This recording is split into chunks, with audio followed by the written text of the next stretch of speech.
Hello, everyone. Welcome to the Free League Publishing Twitch.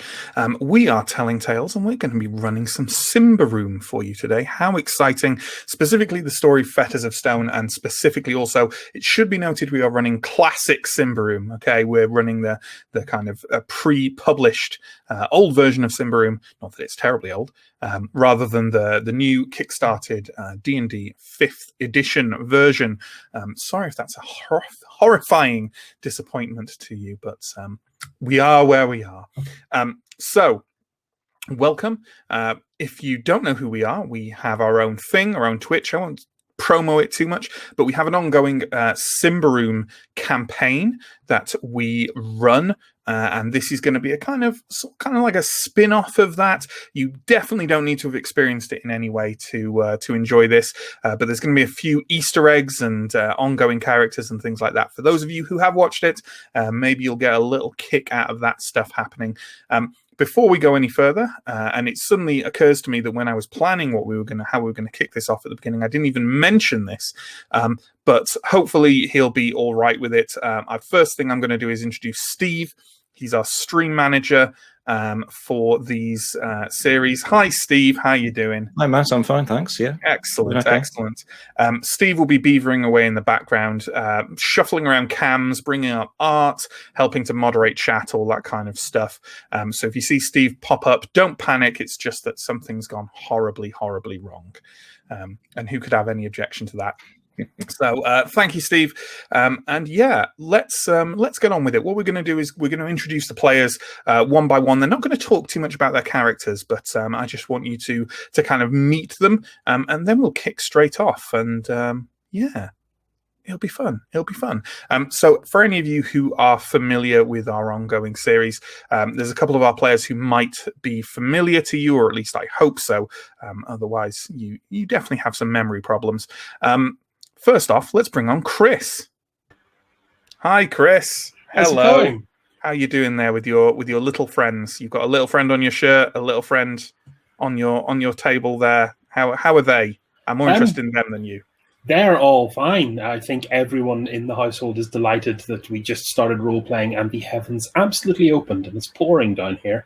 That's good. I can actually vaguely hear it, so I definitely believe you.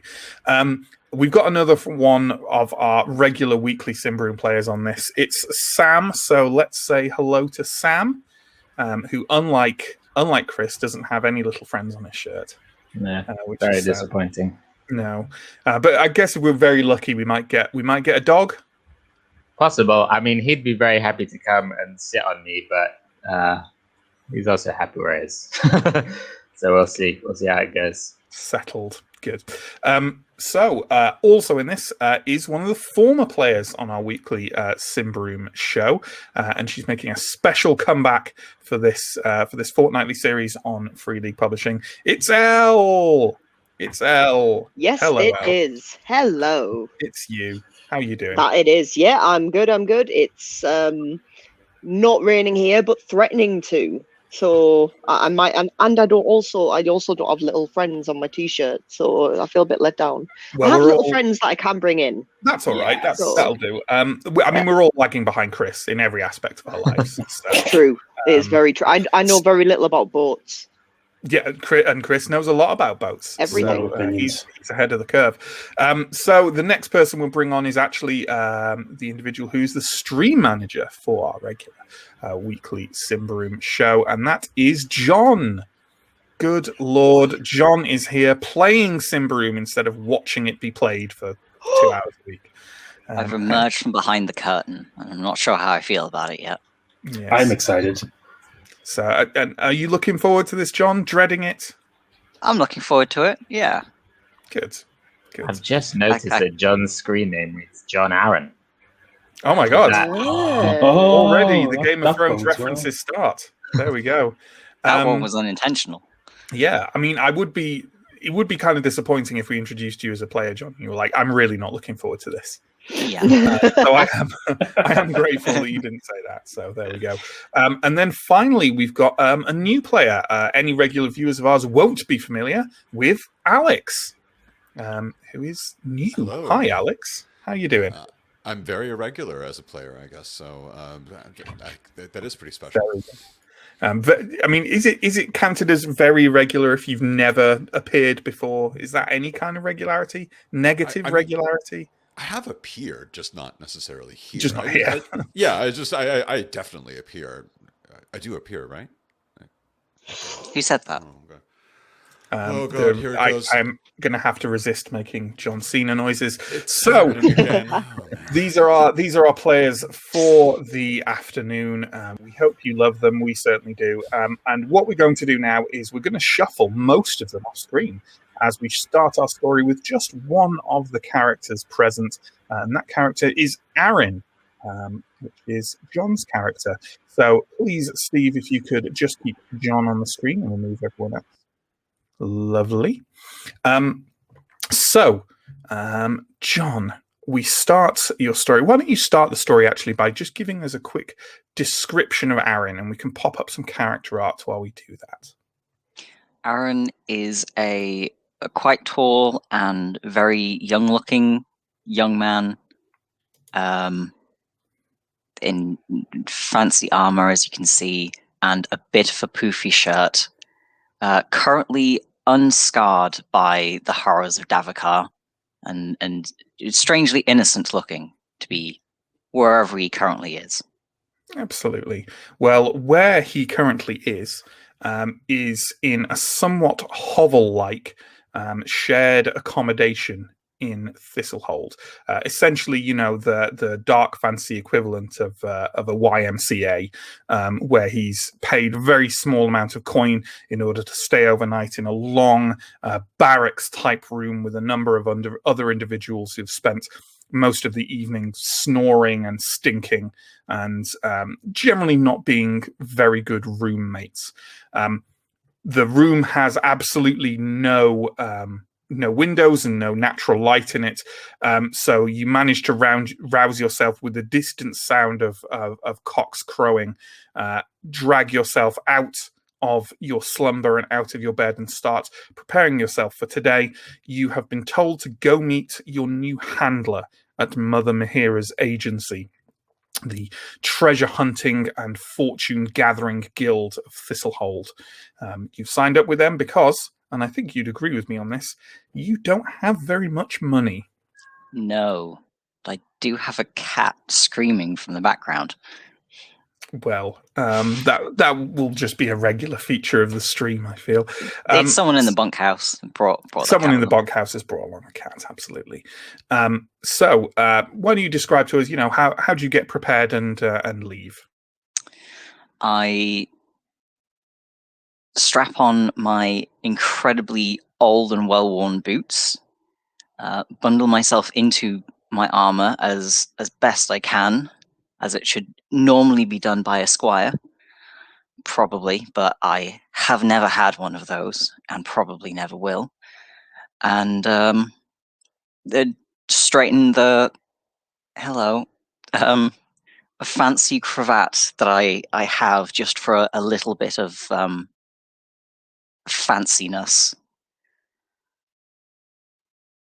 Well, then you end up striding out of the bunkhouse into the kind of clear and sharp spring morning in Thistlehold. Thistlehold, you've only been here a few days, but you feel you have the measure of it already. It is a somewhat sprawling and ramshackle settlement set up on the very edge of Davokar. A pioneering settlement, but nevertheless one that carries a great deal of dangers of its own. And you wander through the streets of it, still quite quiet. It's only just kind of hit dawn, and there are a few traders about and a few people traveling.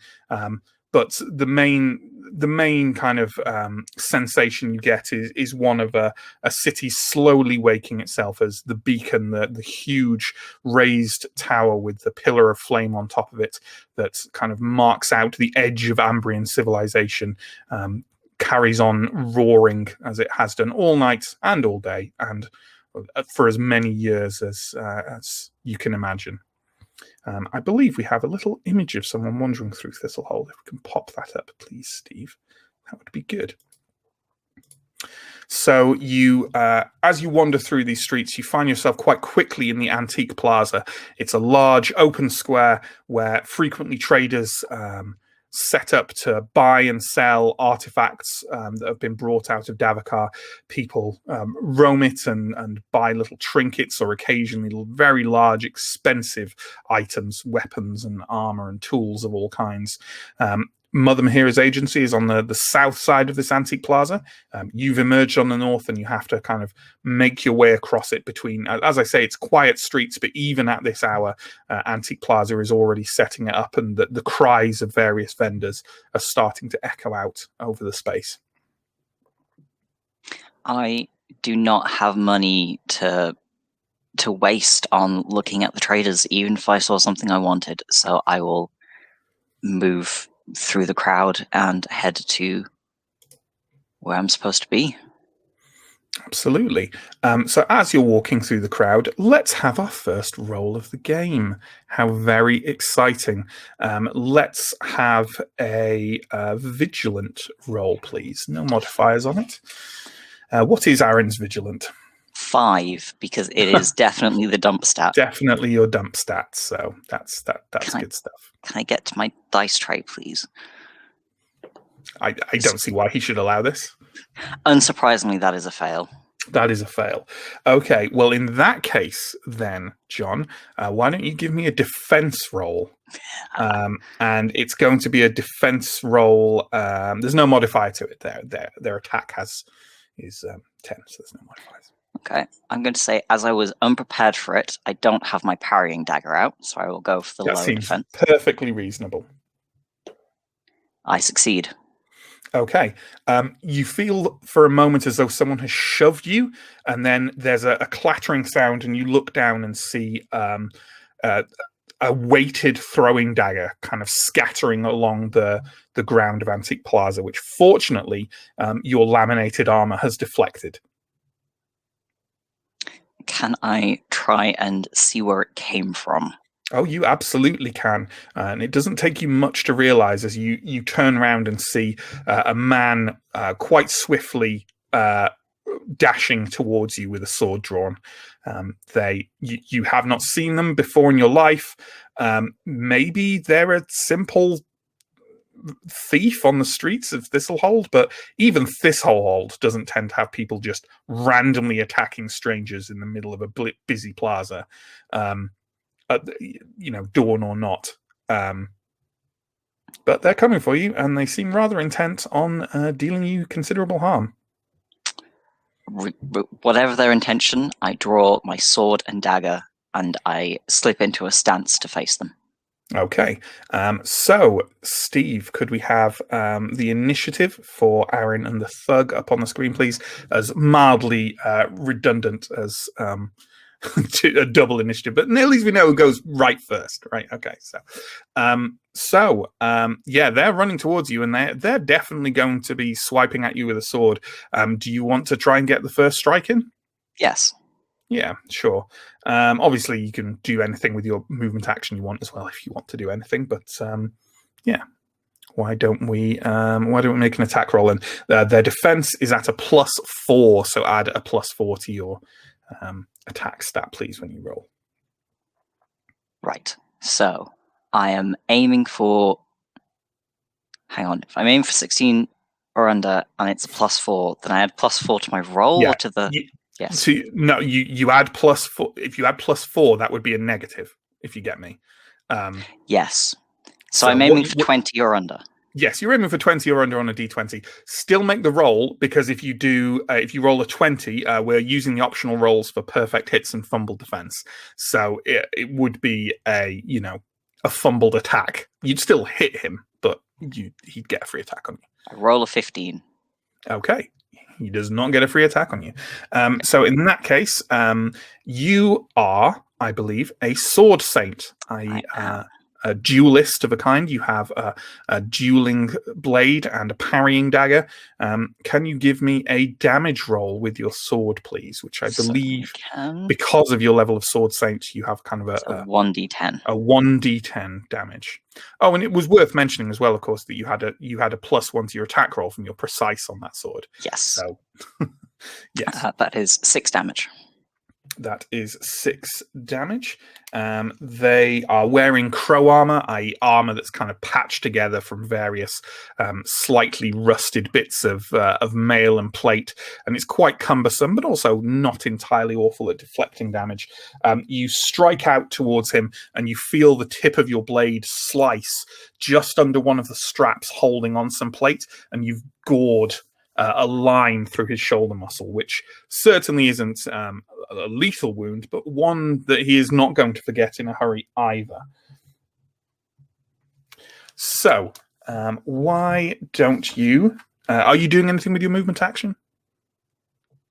Or are you doing anything else? Are you shouting anything or trying to, address him in any way or others around you? I think I will just shout something like, "You've made a foolish mistake." That's fair enough. He doesn't seem to agree because he is going to snarl some invective at you and swipe forward with his sword. Can you make me a defense roll, please? There's no modifiers to it. And obviously now you have your parrying dagger out, so you can get that. Gives me a increase. +1, so I'm aiming for 14. And I roll 11, so succeed. Succeed. The sword flicks out, and with just a twist of your wrist, you catch it on the parrying dagger and throw it aside. You see a brief kind of moment of hesitation in his eyes as he realizes that this may be a bit tougher than he had imagined. You become aware that kind of obviously there's a gathering around you now in the plaza, like the local stall vendors and just people wandering around at this time of the morning are certainly taking an interest in what's happening, but they're certainly not getting involved, other than maybe a couple of them are kind of crying out encouragement and kind of jeers in some way. You get the sense that at least one of them is starting up a kind of impromptu betting circle. You also, one individual that's surrounding you stands out. He is very tall and very powerful looking, but also has a look of a man gone slightly to seed. He's wearing kind of leather, kind of padded leather clothing with an obvious kind of paunch hanging over his belt. He has a very red face and kind of scrubby hair and a slightly tangled goatee and large moustache that both seem to require... He's not terribly well groomed, put it that way, but he is observing what's going on with apparently some interest. Do you want another attack? I don't necessarily want to kill this man, but yes, I would like another attack. He definitely doesn't... While he looks more hesitant, he definitely doesn't look like he's about to stop swinging for you, so... Okay. I roll again. That's a 4, so it's definitely a success. Okay, give me that damage roll. Damage is... Oh, only 1. Only 1. Only 1. Yeah, your fencing saber is quite finely made, but also sometimes just doesn't have the power to puncture through armor, and it gets caught in some chainmail. Why don't you give me a defense roll for his return attack? Okay. Success. That is a 9. So success. Okay. Sure. So his blade comes out and you quite easily parry it off again with the dagger. Let's run straight into another round and see how this one goes. Why don't you give me an attack roll?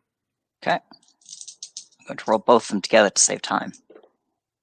That is a success with a 3 and 6 damage. 6 damage. Okay. So again, you find your way through his defenses very easily. He has a kind of brute strength to him, and certainly a level of confidence, but he has not been trained, and certainly not anywhere near your level of training. He lunges for you again, and you take a step back and whip your sword across his face and cut him from chin through his nose up to his brow. It's not a horribly deep cut, but the blood starts running down his face immediately, and he's kind of cursing and thrashing with his free hand as he tries to wipe blood out of his eyes. How did that defense roll go? Being as you said, you might as well roll them together. Ooh, that is a fail on the defense because that was only an 18. Fail on the defense. Then give me an armor roll, please. And I believe your armor's pretty damn good.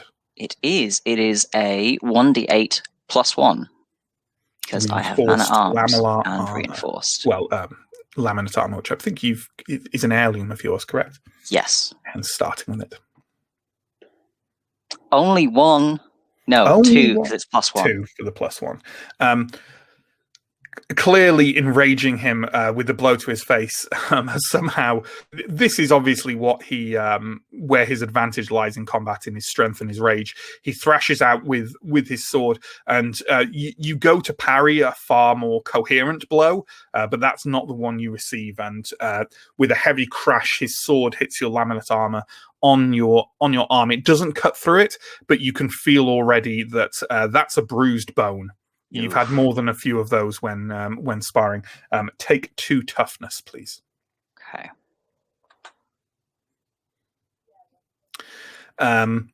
As the crowd is now watching, and you seem to get the impression that they feel the end is drawing near.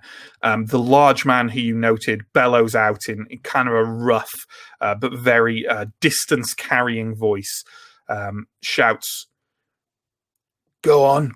Finish him."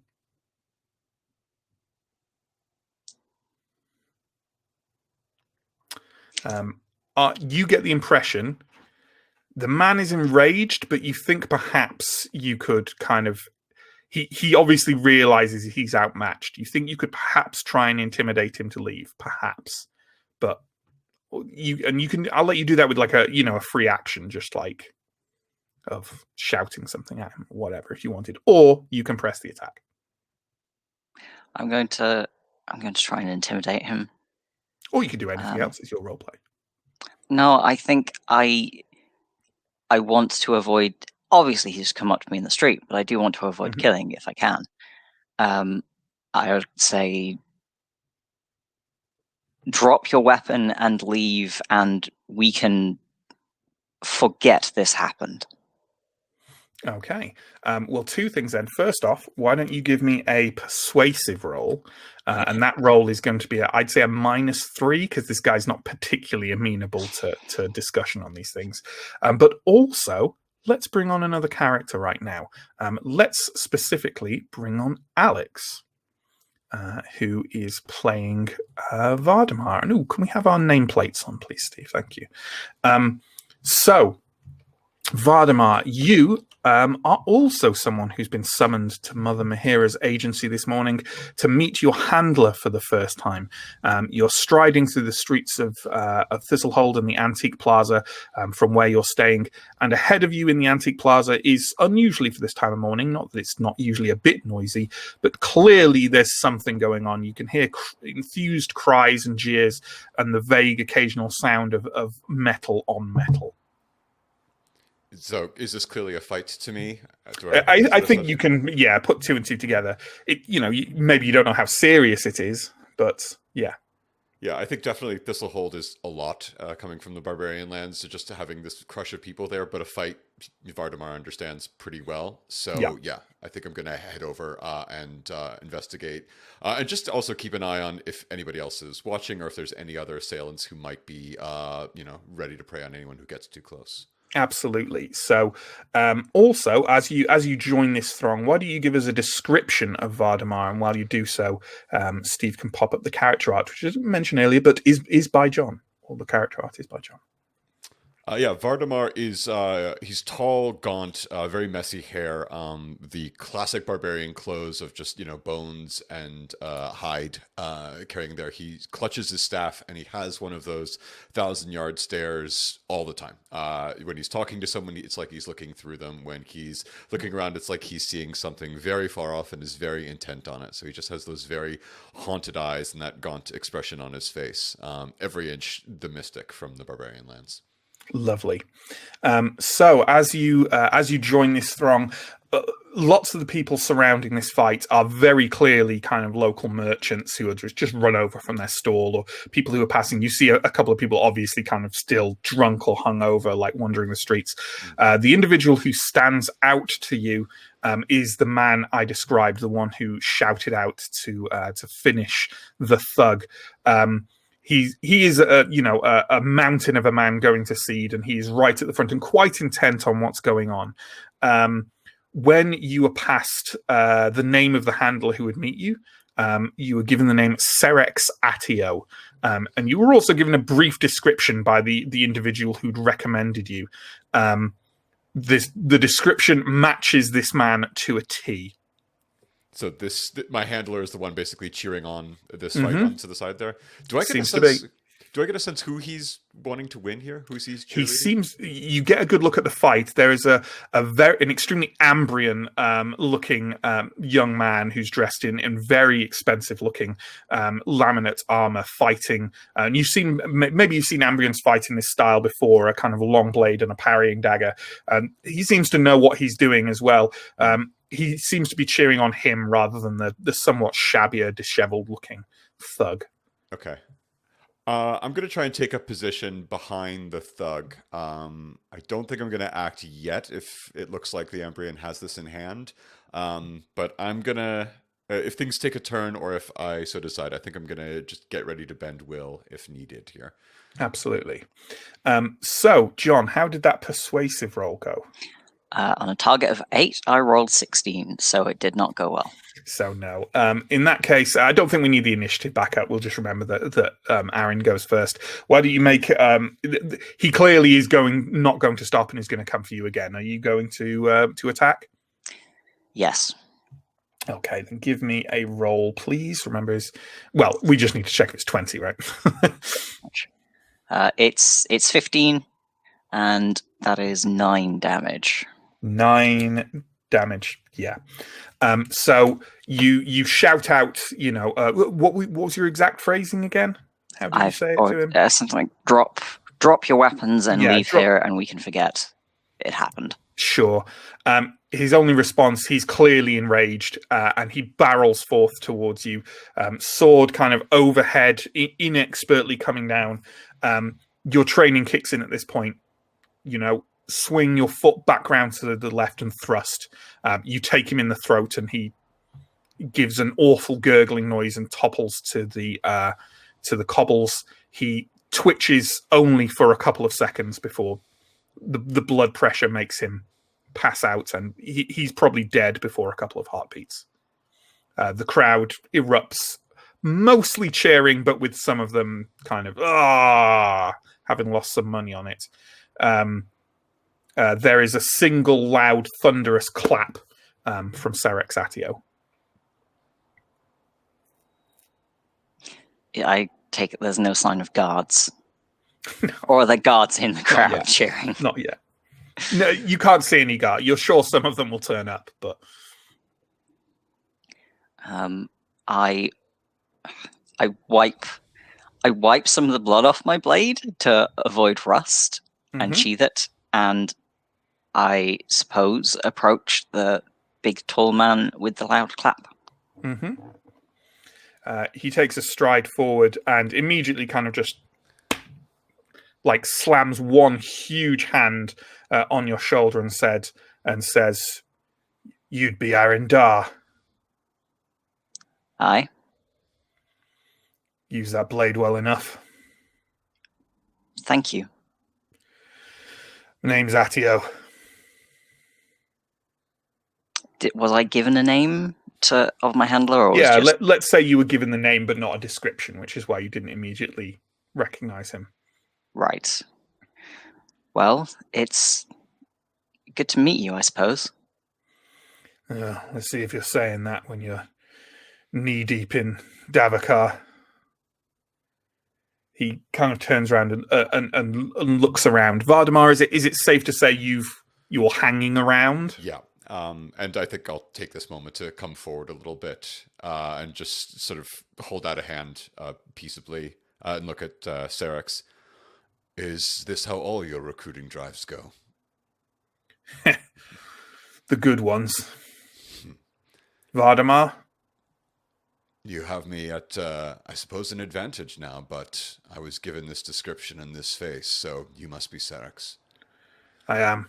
Serex Zatio. This is Aaron Dar. He'll be joining us as well. It's an honor to meet you. Pleased to meet you. Serex wheels round. There are now a couple of guards approaching. They have kind of, Thistlehold guards do not look surprised when they find a body in the middle of the plaza. And as they're striding forward, more than anything, they look like work. And as they pace forward, Serex walks towards them and says, "One of ours," indicates towards Aaron. "He was attacked. Come to the agency if you want any more details." And just turns around and walks away from them. You can see there are two guards. One of them is one of them's an older woman, one of them's a younger man. The younger man kind of reaches out to say something, you can't just, what? And the older woman just lowers the hand and turns to him and says something quite quiet to him. Why don't you both give me a vigilant roll to see if you can detect what she says? Ooh, that's a 18, so that's a fail. That's only a 7, but it's still a fail. Never mind then. So Serex has started walking away from you and towards a rather large, quite well-maintained building on the south side of the plaza, which both of you know from having kind of come here in the days past to kind of put your services forward to the agency is Mother Mahira's agency. I assume we're following him. Yes. Yes. Sure. As you do so, there's a number of kind of a short set of steps that lead up to the front door. He kind of batters open the front door with a backhand and walks through. Inside is a relatively large, quite pleasant room, like a hallway. It has cabinets along one side which have various what look like perhaps trophies or relics, maybe pulled from the heart of Davakar, displayed, the wares that the agency has brought forth, and presumably not found either useful enough or expensive enough to either use or sell. There's a set of wooden stairs leading upwards and doors off to each side of the hallway. Lurking in the hallway, waiting as if perhaps for your presence, are two individuals. And Steve, why don't you bring on Elle for us, please? Because Elle is playing one of these individuals. Elle is playing Farah, and why don't you describe Farah for us while Steve pops up her art? I shall indeed. Farah is a kind of shorter but quite lithe built human with short, messy brown hair, freckles. Quite heavily freckled, and quite like a guarded kind of stance and look on her face most of the time. A general scowl. Absolutely. And she is accompanied by an even smaller individual, a very young-looking, slender teen boy with a shock of blonde hair. He's clad in sort of a green and brown robe that seems to be mostly made up of different swaths of cloth that have been kind of pulled around, almost like a more complex version of a toga that he wears over him. Serex kind of comes to a halt, peers quite closely at Farah and says, "You two as well, aye?" She'll just nod and not really say anything. Right. What's your name? Farah, if it pleases you. Him points at your companion. Or Elle, he's with me. All right. He walks over to the door on the other side of the corridor, backhands that open again, and you walk into what seems to be essentially a Mother Mahira's common room. So there's a large fire roaring in a hearth. There are numerous tables and chairs set out, and a scattering of individuals all around. Serex is making his way towards a corner in which a number of goblins are sitting around a table, not really talking, not really interacting with the individuals around them. There are 6 of them in total, and they're all very notable for having a very similar style of face painting. All of them are wearing white face paint that's very stylized, but can't help remind you of just a skull placed on the front of their face. And 2 of these individuals are played by our remaining 2 players. So why don't we let's bring on Chris first, shall we? And Chris can give us a description of Garar, and let's have Garar's character art while we're at it. So Gara is carrying, or he's near his bow, and is carrying, strapped across his back, 2 quivers of arrows. It's quite hard for Ambrians to tell the age of goblins, but anyone from further north would know that Gara's probably an older goblin. You've not seen many his age before. He has distinctive, very brightly, well, not glowing, but very notable green eyes, which are put you in mind of marks of unsavory supernatural interventions. Absolutely. And another one of the goblins, and probably the one who will very quickly become apparent as perhaps the spokesperson or leader of the group, is played by Sam. So let's bring on Sam, our final player, and Sam can talk to us about Shuglud. And let's have that character art for him as well, please. Thank you. Yeah, Shuglud is obviously wearing the same kind of face paint. He has a rune tattoo on his neck that looks fairly recent and not fully healed. He looks maybe a little worse for wear, a few scratches, a few cuts that haven't fully healed. He's quite short, has very short, roughly cut hair. Is carrying a couple of swords, one slightly larger than the other. He looks very serious, quite miserable. Absolutely. So now that we actually have everyone on screen, good God. So there we go. Serex walks over to this group of goblins in the corner, turns round to the 4 following him, and just nods at them and says, "This is the Varaguldru." He says that with seemingly an expectation that you know what it means, which you absolutely do not. They'll be coming as well. You all know we have a contract, right? I will just nod again. It's kind of up to you if you do. If you knew that you were being brought in with an immediate contract in mind. I think I knew, but sure.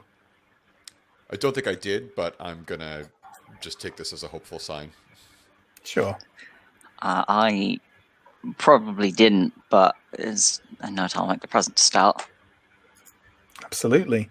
Serex kind of leans towards the window and looks up towards the sun and kind of blinks uncomfortably as he does so. In fact, let's let you all make a vigilant roll on this. And I'd say that the goblins are the only ones who've spent any real time with Serex, Atio, and so I'm going to give them a +2 to the roll as well. But just pop your hand up if you make the roll. Nope. No. let's see. Nope.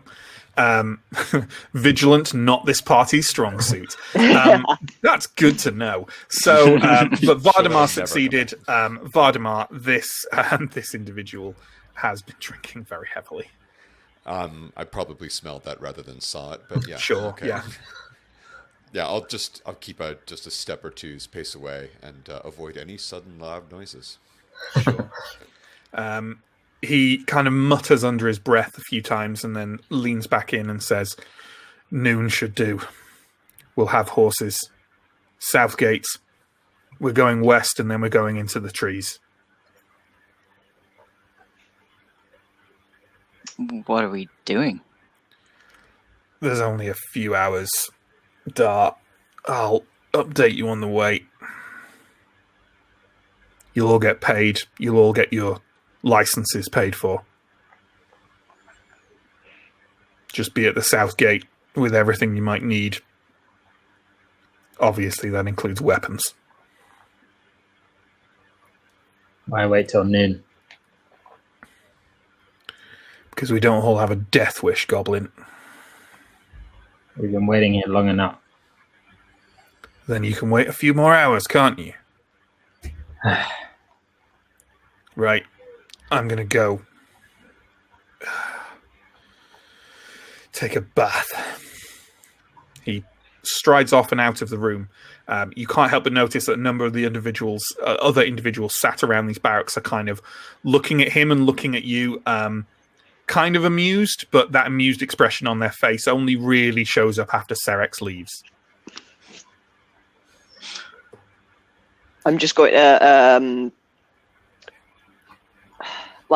sigh and turn to Elle and just be like, well, he's got to be a pleasure to work with. We've dealt with worse. True. What? West and north, Shug. What you reckon? They're making for Jakar? What is there in Jakar that will be worth this? I don't know. I'm sure you know these Ambrians. They'd dig in a hole for a month if you told them there was some Symbaric gold down there.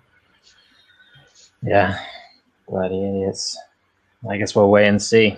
Doesn't seem that talkative. What a weird time to have a bath. I think he's been waiting for this for quite some time already. He, yes, was particularly pungent, I'll say, with a kind of wrinkled nose. I mean, he says that we might have a death wish if we leave earlier, but I just think he needs time to sober up. Great. A drunken tour guide. No way this is going to end badly. It's probably worth noting, Shuglin and Garai, you've certainly had enough interactions with Serix Atio to know that he would most definitely take significant exception at being referred to as something like a tour guide. It's entirely up to you whether you choose to kind of educate the three newcomers to the agency in any way. Serix Atio, for your information, is a long-standing member of the agency. He is a drunk and occasionally a buffoon, but also you cannot think of a single member of the agency, or indeed any individual in Thistlehold who would willingly, voluntarily fight him. I think I keep that information to myself. I won't. Adio's a bit of a lost cause, but he's a good fighter, from what I've seen and I've heard. Not that that matters too much in the forest. If you die, you die. I think he's good enough to take on the elves, if it comes to it. That does not fill me with confidence. Elle, actually, is your character... I think you were kind of mostly presenting as an Ambrian, is that correct? Yeah, I am human, but yeah. Kind of dressed sort of in the Ambrian style. Okay, thank you. Mm-hmm. Cool. So, in the interest of kind of getting our story rolling a bit more, shall we skip forward roughly 3 or 4 hours now to nearing noon? Is there anything that anyone wants to have done in the meantime? In fact, you know what? Let's just skip through people one by one and see what kind of preparations they might have made, if there's anything to kind of note. So let's kind of go clockwise. And we'll start. You know what? We'll start with both the goblins at once. I think that's fine. So, Garar Shuglud, what kind of preparations have you made, if any? I think we've been preparing for this for a very long time. Yep. Yeah, I think immediate in terms of like just before we leave, Shuglud would probably focus on making sure the other goblins have their stuff, because like he doesn't need much, and he just wants to make sure they've all got their weapons and whatever else they might want to take with them. Absolutely.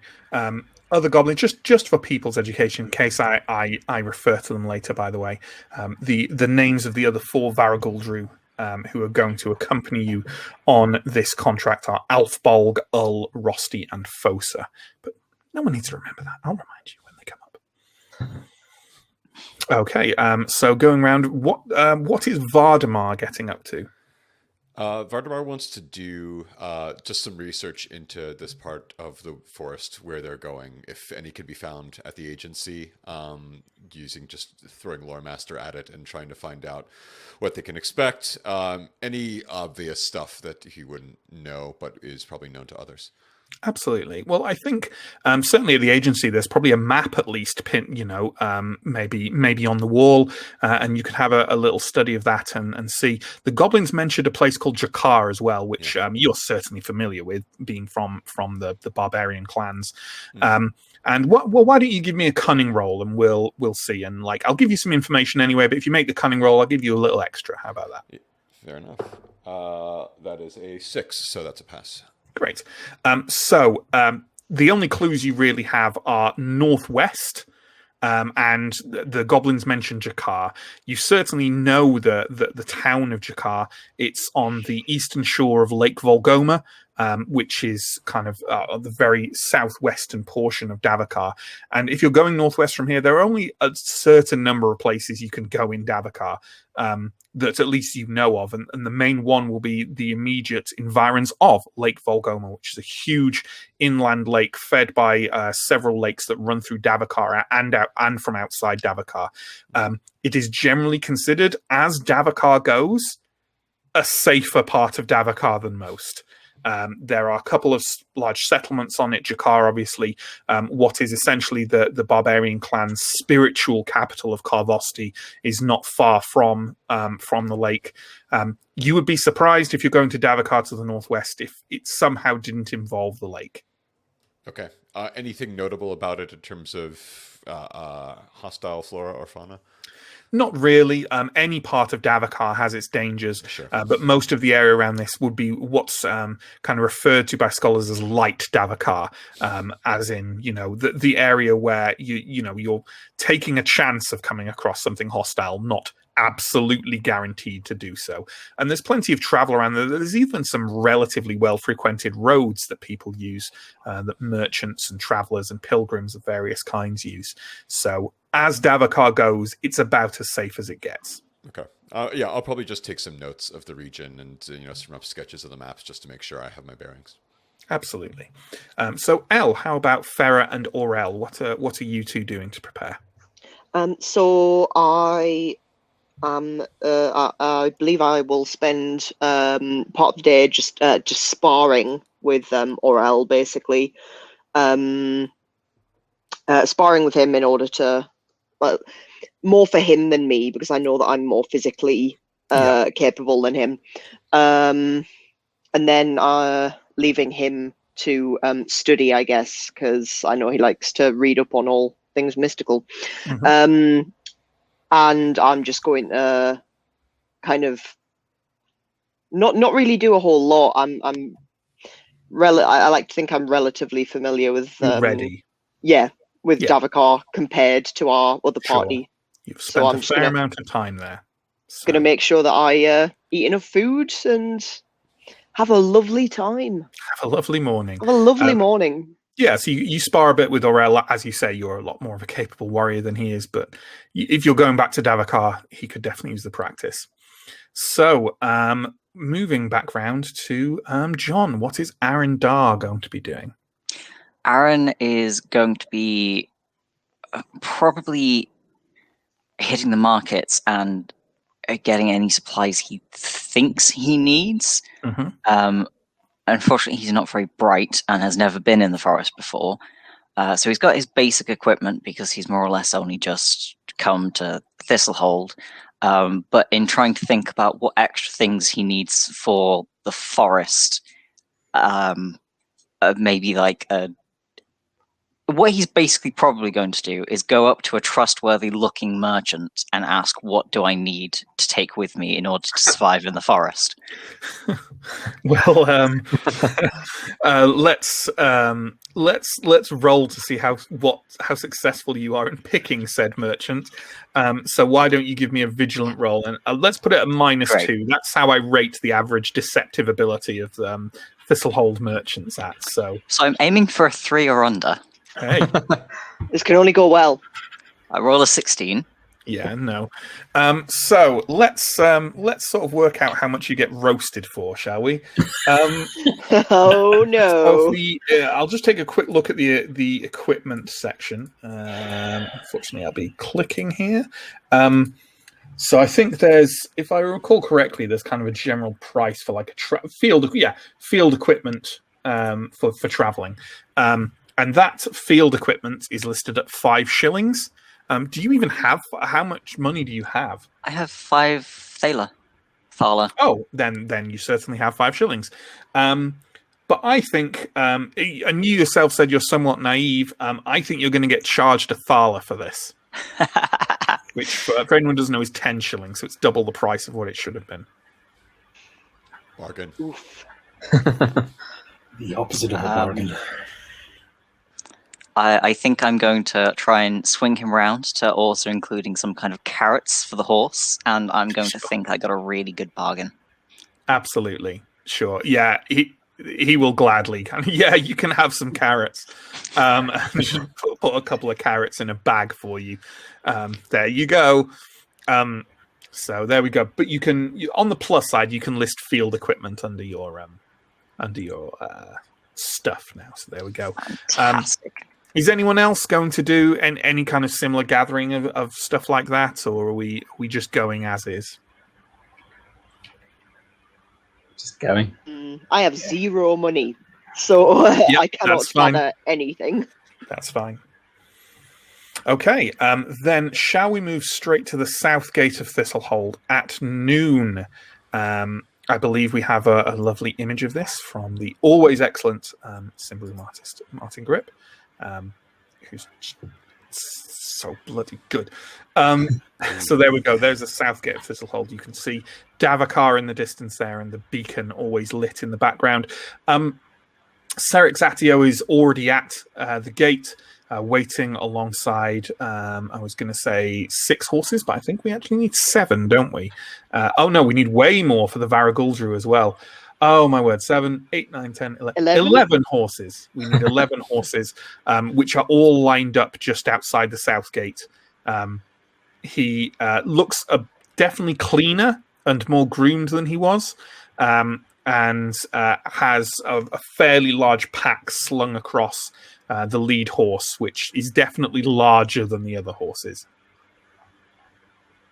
Why don't we I was going to say roll a die. Let's roll a die for who turns up first, shall we? Just out of interest. So of course I roll that and roll that. Yeah, John. Aaron turns up first. Keen. Enthusiastic. I had a very efficient merchant. Yeah, sure. So, yeah, you turn up. Serix is already waiting. He kind of gives you a nod, indicates the horses, and says, "Take your pick." I will attempt to pick a horse. Why don't you give me a cunning roll? Accidentally pick a donkey. I actually pass. I rolled a 3 and I needed a 7. You recognize, you kind of look for the quality. You see one of the horses seems pretty young and in good shape. You'll go for that one. I'm gonna give them a carrot. Sure, they very much appreciate that. Your horse is happy. Next turning up is Farah and Oral. Excellent. Yeah, I'm just going to kind of not really. I'll, just give a tip of the head to the two already there, and immediately set about trying to see which horse I think would be the most obedient and easily handled. Sure. Why don't you give me a cunning roll then? I wasn't planning on this horse off, but I'm I love quite into it now. horses. Oh god, I think cunning was my dump. Oh no, not quite. Just above. All right, got to roll a 9. Let's do this. Come on, dice roller. Nope, 16.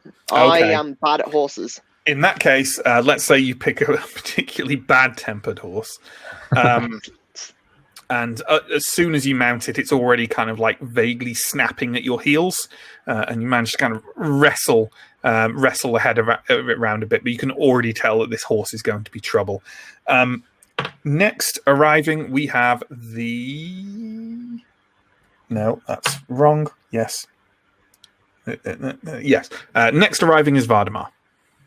I'm gonna look for a particularly like fast and agile horse, especially to get out the way as needed there. So yeah, whichever Absolutely. one looks. Yeah, Is Vardamar a follower of the principle of you don't have to outrun the monster, just the person next to you? just the person next to you? Yes, Yeah. very much so. Cool. Well, why don't you give me a cunning roll then? This will go well. 14. That's off by 1. It's a fail. Off by 1. Yeah. In that case, let's say you get a particularly sluggish and indolent horse, which is probably at least maybe more favourable than a bad-tempered horse, although not in a pinch. No. But yeah, you get a kind of average to slow horse. So, All right. yeah. Are you kind of engaging with any of the others as you arrive? I kind of want to listen first if there's chat, because clearly these goblins know what's up and they know they have some purpose here. I just want to listen first to see if I pick up on what they're after. Absolutely. And as you start paying that attention, the goblins do arrive. Shuglin and Gara, you are there. Either of you looking for horses in any particular way? No. Whatever. You guys horses- get the best horses. Yeah, just don't even roll for cunning. You guys just automatically get good ones. I do. Based on the other rolls, the horses that are left must be pretty decent much. at this point. Yeah. Sure. I think that maybe one of the other goblins will make a go to pick a horse, and I'll just kind of hold him back and go, Chief goes first. I would just take the nearest horse to me and just sling my pack on it and try and scramble on, which I guess is quite a task for it. Yeah, it's a bit of a task for a goblin. You do manage to get up there, though.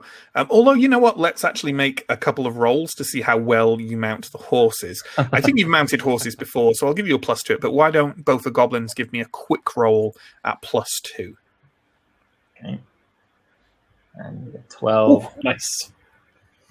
I got a 14, so I failed. Needed Okay. a 16 and got an 8. Nice. Nice. So Gara rather nimbly scrambles up the side of the horse and takes his place with kind of maybe slinging the bow through the saddle.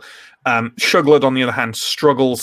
You kind of try once, try twice, and then you feel like a very powerful grip on the back of. Are you wearing a kind of jerkin or shirt kind of thing, or I think are you topless? I'm basically just wearing like a sleeveless kind of leather armor piece. Basically. Sure. You feel a grip on the back of it that kind of he doesn't lift you and put you on the horse like a child, but he just kind of lifts you up until you can get a grip and kind of get up. You look around and see kind of Serex Atio behind you, kind of stepping away. I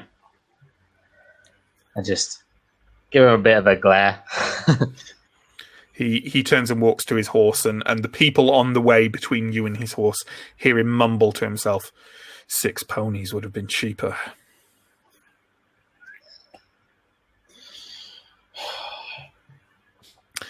You are all now mounted, and the horses start on their way on the road south.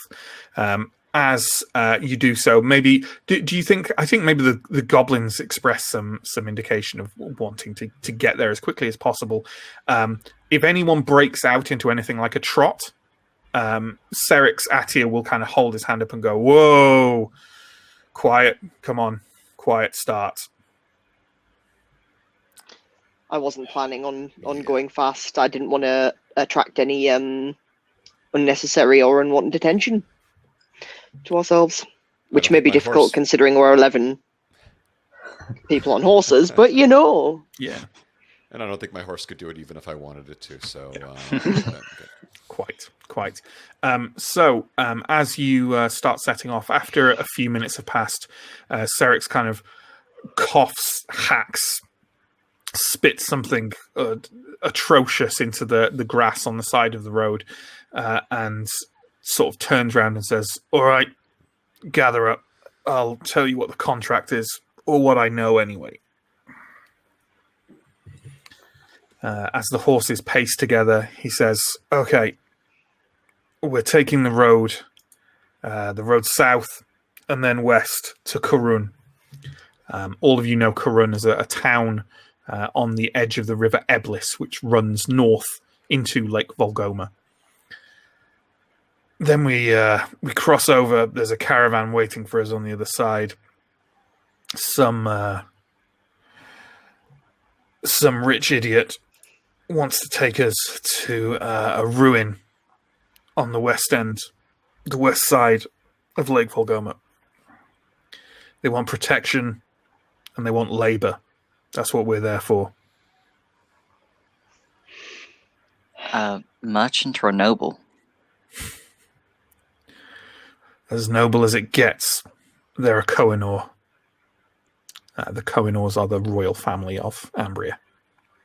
I A strike very me as- extended, rambling family who are not all kind of, dukes and queens and the like. Which one?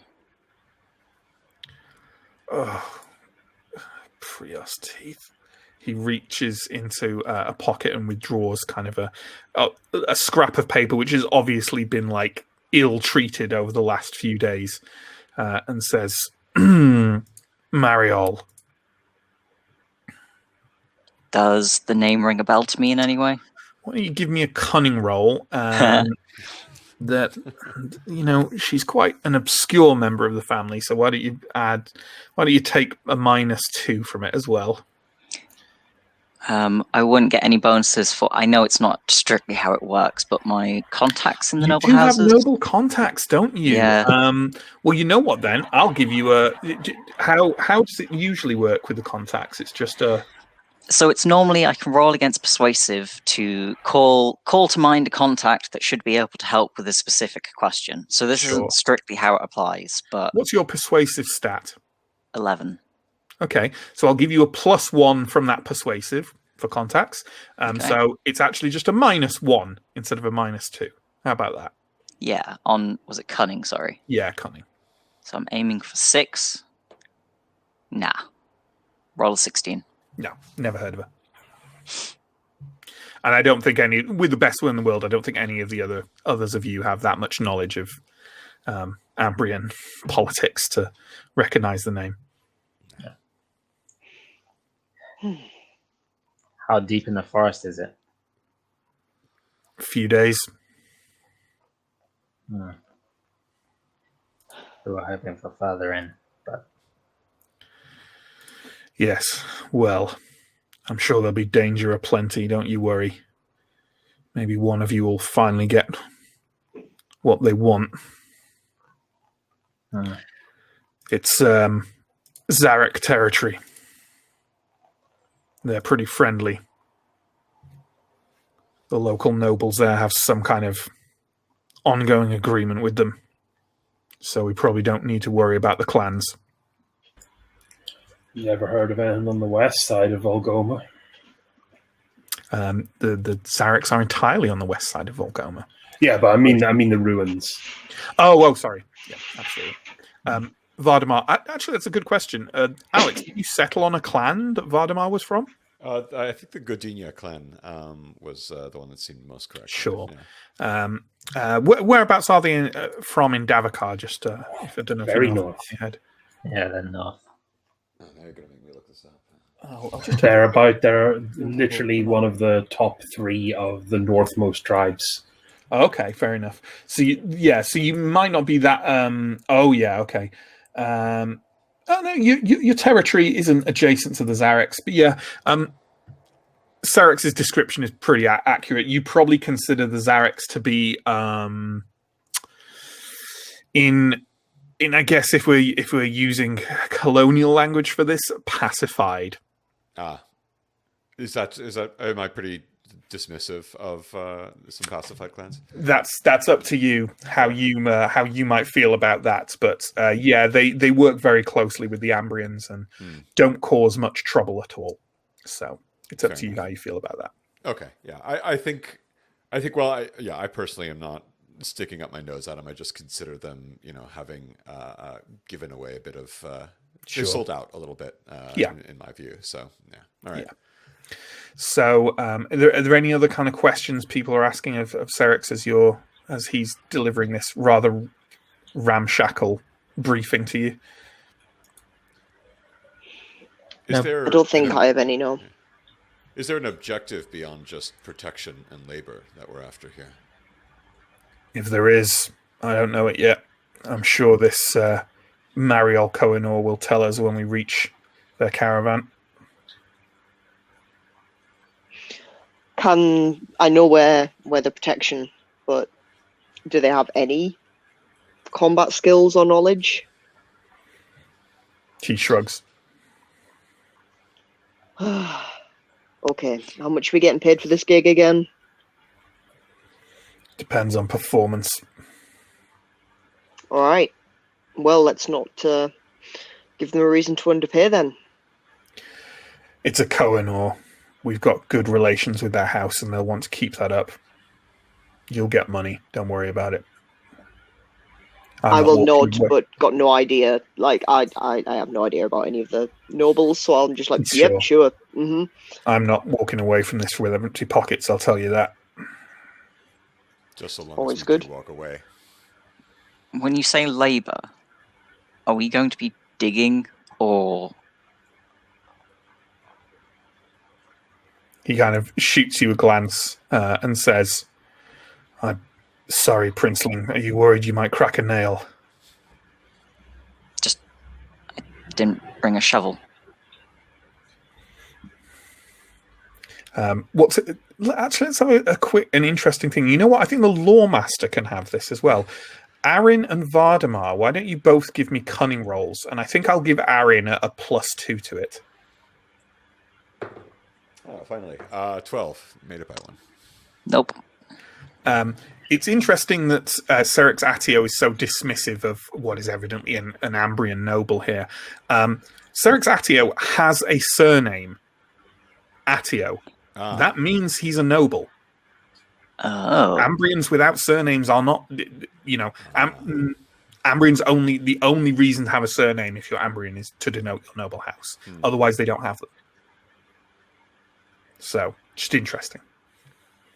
Is it my guess that he's kind of self-interested for his own status then about maintaining good relations? Maybe. Okay. Could be. Yeah. There's any number of conclusions you could draw from that. So the horses go on, and I think what we'll do, because again, like a little time skip might be handy. It takes 3 days of gentle riding to reach the trading town of Karun, and Serex Atio has absolutely no intention of traveling faster than that. Each evening, you kind of set up along the road with a small camp. At one point, you pass a rather inviting-looking inn called Jackad's Heart, but Serex seems entirely unimpressed, or uninterested, rather, in spending the money to stay there. So, yeah, why don't we just go around each one of you one by one, and I'll just ask you, and feel free to say no if you have no interest. If you want to have any specific conversation or do anything specific as you're traveling along the road to Karun with any of the other players or anything at all. And we went in clockwise last time, so we'll go reverse clockwise this time. So, John, is there anything you want to do? And feel free to either say no or say come back to me again. I don't think so, but check in with me at the end. Okay. Sam, is there anything Shuglud would like to get up to? I think for a start, that talk for Shugler, at the very least, you'd probably notice the goblins going especially quiet around Jackar's heart as we pass by. But on the way, I think I might talk with Garah and the other goblins as well, but Garah especially. Sounds like this is just babysitting. West of Volgoma, though. There's nothing out there. Not that I've heard of. And only a few days into the forest, this is just some Ambrian noble looking for a nice story to tell. Look, the forest will surprise these fair weather tourists, a lot of them. True, but for us, this is, well, It's a matter of death and death, isn't it? Garah. I suppose we'll see what we find, but I'm not hopeful that this will be anything good. Alf Bolg, who's one of the other Varaguldru, who is a goblin of considerable size and muscularity, and few words, shrugs and says, "We're going into the forest with Ambrians. We're either going to shed blood or shed our own." That's the spirit. Nothing good comes from the forest when you walk in with this sort. Yeah, that's true. We can hope for the best. Okay, let's move around. I think someone's got a siren going. I don't know if they want to mute while that's happening. Whoa, that's piercing. Oh, lovely. Thank There we go. you. So, Elle, is there anything Farah wants to do with Aurel or otherwise? I believe she'd just be conversing with Orel, just kind of trying, making sure that he's okay. Because this is I think this is the first time they've probably been back into the forest since since they left it. Mm-hmm. So yeah, she's just gonna kind of turn, ride a little bit closer to Orel, or as close as a horse will allow, and just inquire as to how he's feeling, basically. So yeah, I'm all right, but I know it's not near where we were, but they won't find us there, will they? she'll drop her voice a bit, so because she hasn't told anyone else here, and say, I don't think they're going to be on the lookout for us, and besides, if they come after us, the party might think that they're hostile and attack them, so we may be able to take down their numbers anyway. But don't worry, I'll protect you if it comes to that. Aurel nods, but does not look happy at the prospect. So, Alex, anything Vardamar is going to get up to in this 3 days travel? Vardamar has a set of rune stones that he uses for the fortune telling and auguring there, and so every sort of idle minute he's just sort of casting them and just trying to get a read on things. I think fortune telling I can only use once per adventure, so it's not a formal ritual here in this case, but it is just kind of just trying to get a bead on what's awaiting them, if there's anything to be aware of. Sure. Well, as you say, you're not actually running the ritual, as it were, but let's have some fun with it. Why don't we? Why don't you give me a resolute roll at -5? The -5 is the good bit, right?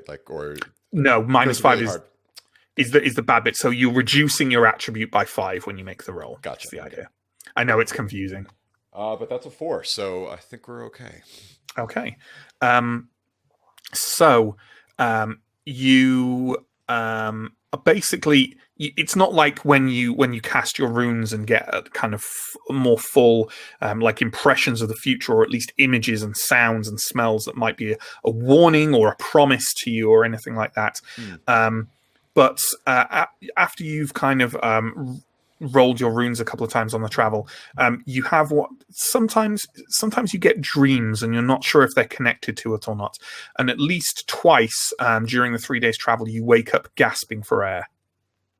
I take it this is like irregular. I recognize this as something. Yeah, there's some element of the world you tap into when you try and read the future that is attempting to communicate with you, but without a full ritual. You can't get a better impression. Fair enough. I think I want to wait longer until I sort of really delve deep into that, until I have a real question that I need to ask there. But yeah, I am kind of keeping that to myself for now. Not trying to let anyone be too panicked by those moments there, but I'm very on edge as a result. Yeah. I mean, obviously, like for all Vardamar knows in this limited world, maybe Vardamar's just got a touch of sleep apnea, exactly, but it doesn't feel that way. Okay. Chris, did you want anything else for Garar specifically, or are you happy with the goblin talk we've just had? I want to at some point just roll my horse next to Vardamar and engage in a little bit of small talk. Where are you from, tribesman? I haven't seen you around. North. Far north. Oh. The deep. The deep. But no longer. Now I'm here. Exiled, is it? Well, it would be by choice, I suppose. But the math doesn't change either way. An adventurer from the north meets the adventurers from the south. Oh, you should have adventurers, a jolly then. time. And where is it you two are headed? Wherever we need to go. But you do seem to be on some mission, don't you? Tribe's dead. So, what else have we got to do? Find a reason to live our last. Is it just the death that you're after? Worthy death. Maybe a bit of revenge. Let's try and fit in the one before the other. Well, good luck, Northman. Nice. So let's spin back round to John. John, did you have anything on reflection? I'm going to give you something if you don't. So, I wanted to double check how old does Zara look? Is he quite young? who? Sorry, Orel. he looks to be a teenager, but quite a young-looking teenager. You're not sure if that's because he's young-looking or because he is young.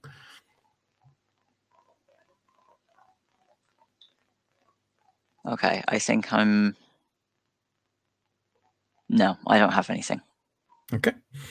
In that case, as you're by the fire one night, Serek Zatio kind of stumps over next to you and kind of heaves himself down on the ground next to you with a grunt. He has a kind of wine skin, which he's occasionally taking gulps from, and he says, "What was that back in the plaza?" What do you mean? What do you mean? The throwing knife and the blade. The man you left dead on the cobblestones? The man that just randomly attacked me. He looks at you with a kind of I wasn't born yesterday kind of look.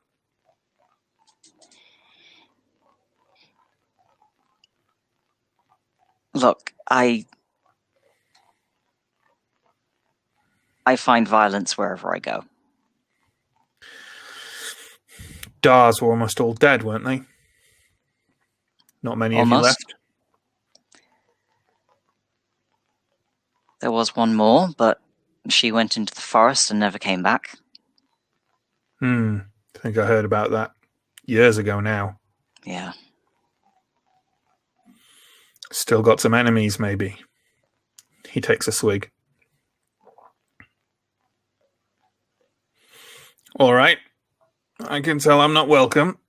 He kind of rolls to get to his feet and stamps off and goes to try and lure the Varaguldru into drinking, which is probably very unsuccessful. I think as he gets up to go, I'll say, I don't want this to get in the way of the guild. He looks back over his shoulder and says, Guild doesn't care if you're noble or common, Princeling. It only cares if you've got a blade and know how to use it. Good. He takes a swig and goes over to where the goblins are camped up, as I say, in an attempt to get them to drink with him, which I'm guessing doesn't really work very well. But he'll gladly harass them while he's drunk.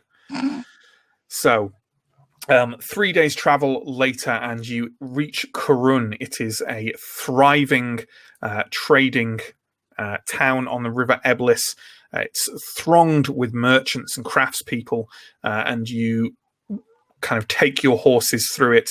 Again, at a relatively slow pace. It has kind of one long central road that leads gently down a hillside to where the river is.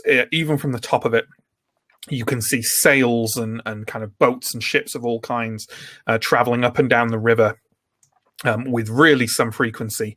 As you get closer to where the port buildings are, Serex jumps off his horse and indicates for you all to follow him, leads you over to a stable and starts kind of handing his horse over, and indicates that you all should do so as well, seemingly. Perhaps, this is the same kind of stable owners, so there's some kind of deal between them and Thistlehold. But either way, they seem to both be expecting you and are happy to take your horses once they're stripped of your belongings. I'll give my horse one last carrot before I hand her over. You're now out of carrots. So you proceed onwards, led by Serex. He leads you to where there is a very large queue leading all the way up the street, and it seems to be leading down to some kind of checkpoint by the dock buildings, evidently like a dock master of some kind who's letting people through one by one, checking their papers, taking payments, taking bribes, all that kind of thing. It's not going particularly slowly, but there's a lot of people here. Serex immediately starts to look impatient and out of sorts, and is taking a swig from his wine sack while you all stand and wait. Is anyone going to do anything in particular, or are we resigning ourselves to a morning of indolence? I'm assuming papers we have been provided by the agency. Yeah, you got all your licenses for hunting for wealth in Davakar, yes. Okay. I'm just gonna tell Laurel to stay close to me, and I'm vaguely uncomfortable at the amount of people there are. That's about it, really. Absolutely. Anyone else getting up to anything, or we just want to move forward? I don't think I want to rock this particular boat, so to speak. Yeah. It takes about 2 hours of waiting before you finally get to the front of the queue. The dockmaster deals with Serex fairly quickly. He explains why you're here. He shows him the licenses, and you're ushered through, and Serex leads you quite quickly down a kind of a jetty along which multiple ships and boats are docked, right to the end where there is what appears to be a very large and well-made raft, but still a raft, that is seemingly waiting to be punted across the river to the other side. Over the other side of the river, you can see it's quite wide, but you can definitely still see there's kind of a scattering of buildings on the other side. So evidently the most of the town is on this side, but clearly there's enough stuff over there that requires some buildings and roadways and the like. Serex passes some coin to the ferryman and steps aboard the raft. I think everyone else is doing the same. Obviously now you all a bit more weighed down with your gear, and the raft starts drifting gently across the river Eblis, which is quite a slow running river, and is being punted by a team of kind of 3 individuals who are hauling, obviously they're all kind of like massive of shoulder and arm, these men and women, as they're pushing you all the way across the river to the other side. I've never travelled on like a ship rafty thing before, I don't think. Sure. So I'm a little bit green of the gills and feeling a little bit ill. Yeah, maybe Oral is the same as well. He's kind of lurking. It does have a kind of a rudimentary mast, which they presumably use at some point for something. And he's kind of like got one arm looped around it and is kind of looking a bit unsteady and uneasy as the raft drifts across. Okay. Could I talk to Atia while this is out, while we're going across? Yeah, absolutely. Yeah. He's at the front with one like foot up on the like fencing around the edge of the raft and is just kind of like seemingly peering over to the other side of the river. So how far across the river are we meeting this noble? He just lifts his arm and points. He's pointing at kind of where there's the cluster of buildings on the other side of the river. Okay, good. And what do you expect in the way of any trouble between here and getting into the forest? I should it mostly be clear? That's what I thought. But you never know. Maybe this Mariol has enemies. Like our friend back there. Who? Clearly talking about Aaron. Kind of glances over at them. What's up with Aaron? Don't know. But they were crossing blades with someone before they came into the agency. Well, I also don't know about the boy. Seems very young to be coming with us. Irfons rates them both. Well, that makes me feel a lot better, honestly. All right. The raft takes, 10, 15 minutes to make its way across the river and then docks on the other side on a large wooden pier. Serix leads you off and out into the scattering of buildings, which is more like a kind of little trade outpost than anything else. Over at one end of the outpost, there is a road that looks to be kind of leading towards the northwest. Parked up next to that road are 3 caravans, 3 wooden wagons. With obviously horses attached, and a group of individuals stood by them, which Serix starts walking towards immediately. There are 6 individuals around there. I won't overload you by describing them all at once, but immediately striding forth from the group are 2 of them. One is a young woman dressed in Ambrian style. She has shortly cropped black hair and steel grey eyes. Wearing functional but expensive-looking dark red clothing and a grey cloak. Next to her is an ill-featured man with a craggy nose and a completely bald head, clad in tattered infantryman gear. On his shoulder, he has balanced a long axe. The woman walks up and kind of glances round, immediately kind of fixes eyes on Serix and says, "Serix Atio, yes?" Serix nods. Mariol Kohenor? That's right. Well, quite the little group here. When does you all come over to the caravans and I'll explain what's going on? You catch the kind of ill-featured man with the long axe. Definitely. Well, you know what? Rather than tell you all, why don't we roll for it? Why do we all give a vigilant roll? Which I realize with this group is, It's just going to go so well. Yeah. I rolled a 20. Okay. And does that play into my burden? Yeah, sure. Why not? Let's work that in a second. Hands up, anyone who actually made that vigilant roll, please. Hey, the 2 goblins. Perhaps because as goblins, you're used to being stared at by humans a little bit. You definitely get the sense that the man with the long axe is looking at each of you and evaluating each of you slightly. Farah, the man looks at you and you do not like the way he does it. It would seem impossible that he would know this random Ambrian, but he certainly was looking at you. Far too long. It was very far uncomfortable. Too long. Yes. I don't like him. I'm gonna just communicate to Orel via the mind, my feeling of discomfort, and just I think he knows. You get a sense from Elle, a calming sense, saying he can't. Don't worry, we should be safe. There's an edge of desperation to it. It will reassure me a tiny bit, but not that much. I'm Sure. very, very on edge. So the woman, Mariel Kohenor, and the man lead you over towards the caravans. Sat or stood around them are another few individuals, and I'll just run through them real quickly. We'll get to know them more later, and I don't want to overload you too much.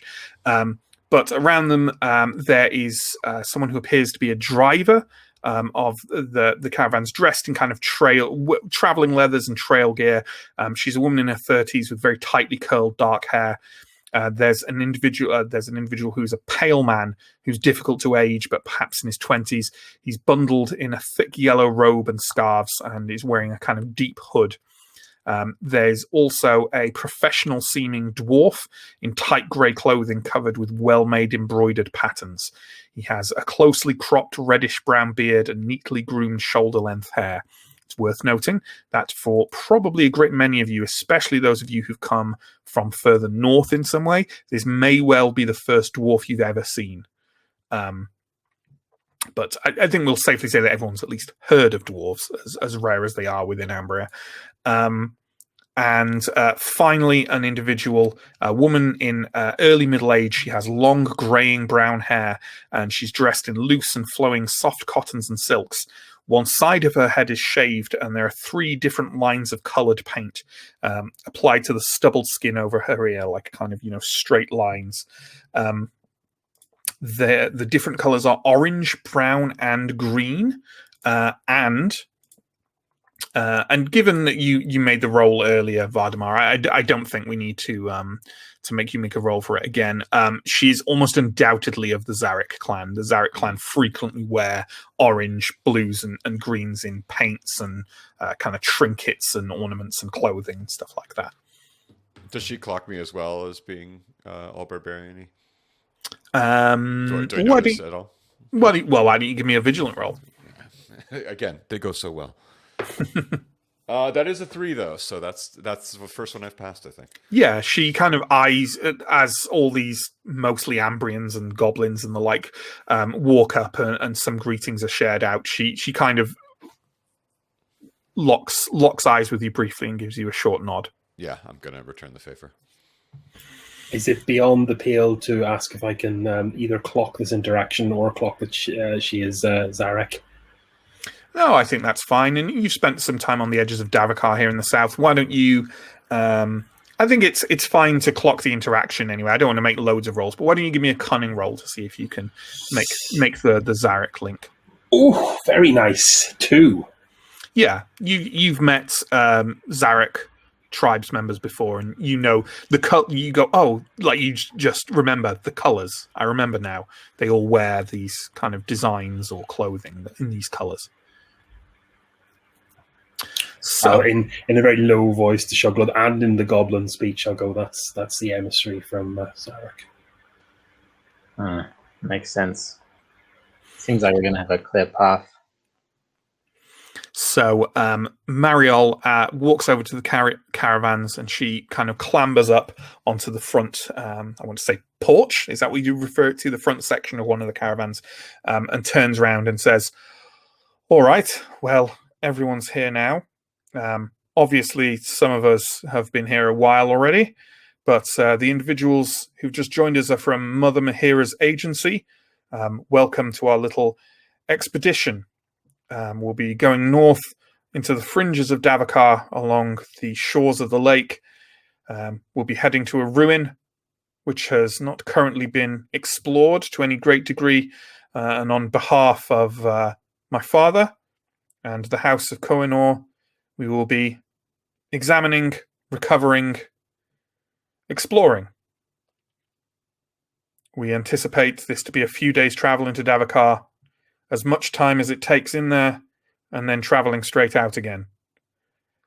We have no reason to believe that we'll be encountering any specific resistance.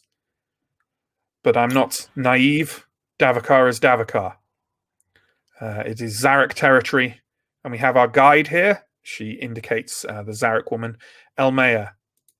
She knows the land. She knows the territory. She'll be taking us through it. We won't get lost, but we should be cautious, and we should be ready for violence and adverse territory. Does anyone have any questions? Certainly none of the individuals who are already here. They definitely don't have questions. I want to specifically make myself as like shrinking violetty as possible, to be honest. So no questions from myself, or I imagine or Elle. I'll obviously address Mariel, but give an eye towards Elmea at the same time and just ask.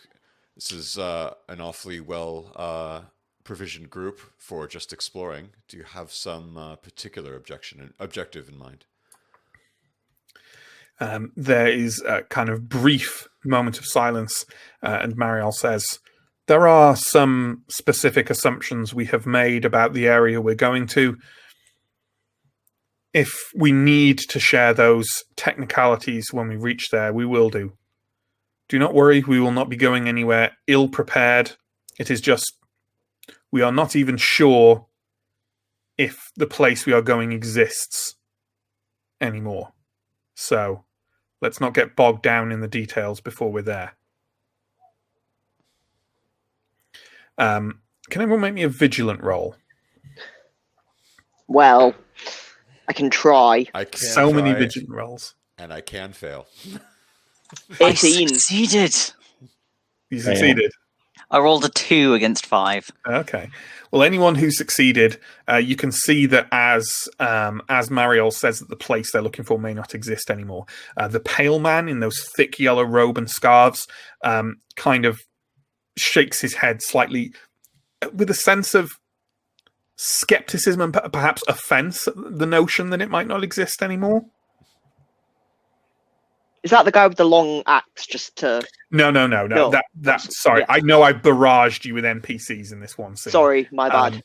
No, it's the man with the long axe and the bald, ill-featured man was the one accompanying Mariel over in the kind of tattered infantryman garb. This is a pale man in kind of yellow robes. In fact, at this point, rather than belabor the point with descriptions, why don't we give you the names of these individuals as everyone is introduced? So obviously, Mariel Cohenor is the woman who met you. The individual with the long axe alongside her, the one who made you very nervous, and the one who was evaluating everyone with his eyes is called Iaso. And if people want the spelling of that for notes, it's IASO. The pale man in the bundled yellow robe and scarves who looked kind of offended at the notion that where you're going isn't there anymore. He is called Gedeon. Just Gideon with an E, essentially. And who else have we got? The dwarf is called Vlador. I believe we already said that the barbarian guide from the Zareks is called Elmea. And the woman who may have struck many of you as the kind of caravan leader and driver is called Telkeen. Cool. So to answer your question with words or names rather than descriptions, Elle, Gedeon was the one who looked slightly offended, and Iaso is the one who gave you the willies. Fantastic. Okay. Mariel looks kind of satisfied that there don't seem to be any more questions. Serex has looked entirely uninterested in this entire process. And the caravans are brought round. Everyone gathers up into them, and they set off almost immediately along a road to the northwest. Mariel said, as you are all gathering together, it should be another 3 days' travel to the edge of Davakar. And then she basically said, and then some decisions have to be made. So it seems like perhaps there are options to how you might proceed further once you're at the edge. Is anyone either trying to be in the same caravan as certain others, or trying not to be? Well, I don't want to be in the caravan with Iaso, who unfortunately is now completely stuck in my mind as Iago from the animated Aladdin movies. He definitely doesn't look like a parrot. Well, he's got a craggy nose. That could be a kind of parrot. Does he talk like Gilbert Godfrey, though? I mean, that is He really doesn't. crucial. No. You haven't heard him talk yet, but I can assure you I'm not doing a Gilbert Gottfried impression without destroying my larynx. Anyone else? How about you, John? I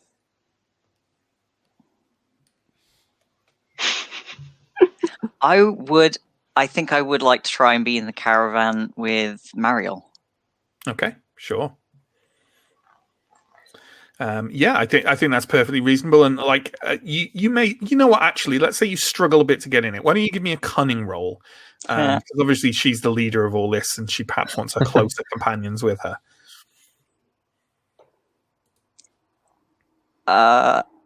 Okay, that landed. Did that land cocked? Just re-roll it.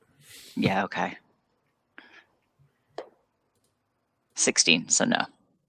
No, you do not manage to. You note that Iaso, who's like her shadow, kind of gets into the caravan with her, as does the dwarf Flador, and a couple of others manage to get in there as well. But no, not you.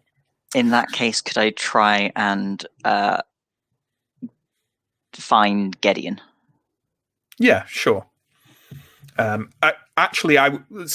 would actually say that Gideon is also in that caravan with the front caravan. So no. That's fine. Goblins. What are the goblins trying to gather together in a caravan, I'd assume? Yeah, maybe with the other goblins, but not any. Yeah. No offense taken if we get separated. Sure, I think that's reasonable, and given the base level of prejudice of most Ambrians, probably not difficult for the goblins all to gather into a caravan together. Elle, you said you were trying to avoid Iaso. That's perfectly easy, being you're not in the lead one, so that's easily done. Is there anyone you're trying to gather with? Oh, just obviously stick with Orel, Sure. and that is the extent of it for me. Sure. Vardamar? Is Elmea up front, sort of doing scouting? No. Okay. No. Interesting. I'd say not, because that would be on foot, and you'd probably be a bit of a pain in the ass to go faster than the caravan. So Okay. But she's not in the lead one either with Mariel. I would want to try and stick close to her if I can, and maybe talk a little bit of bushcraft shop. Sure. As we're venturing into the woods.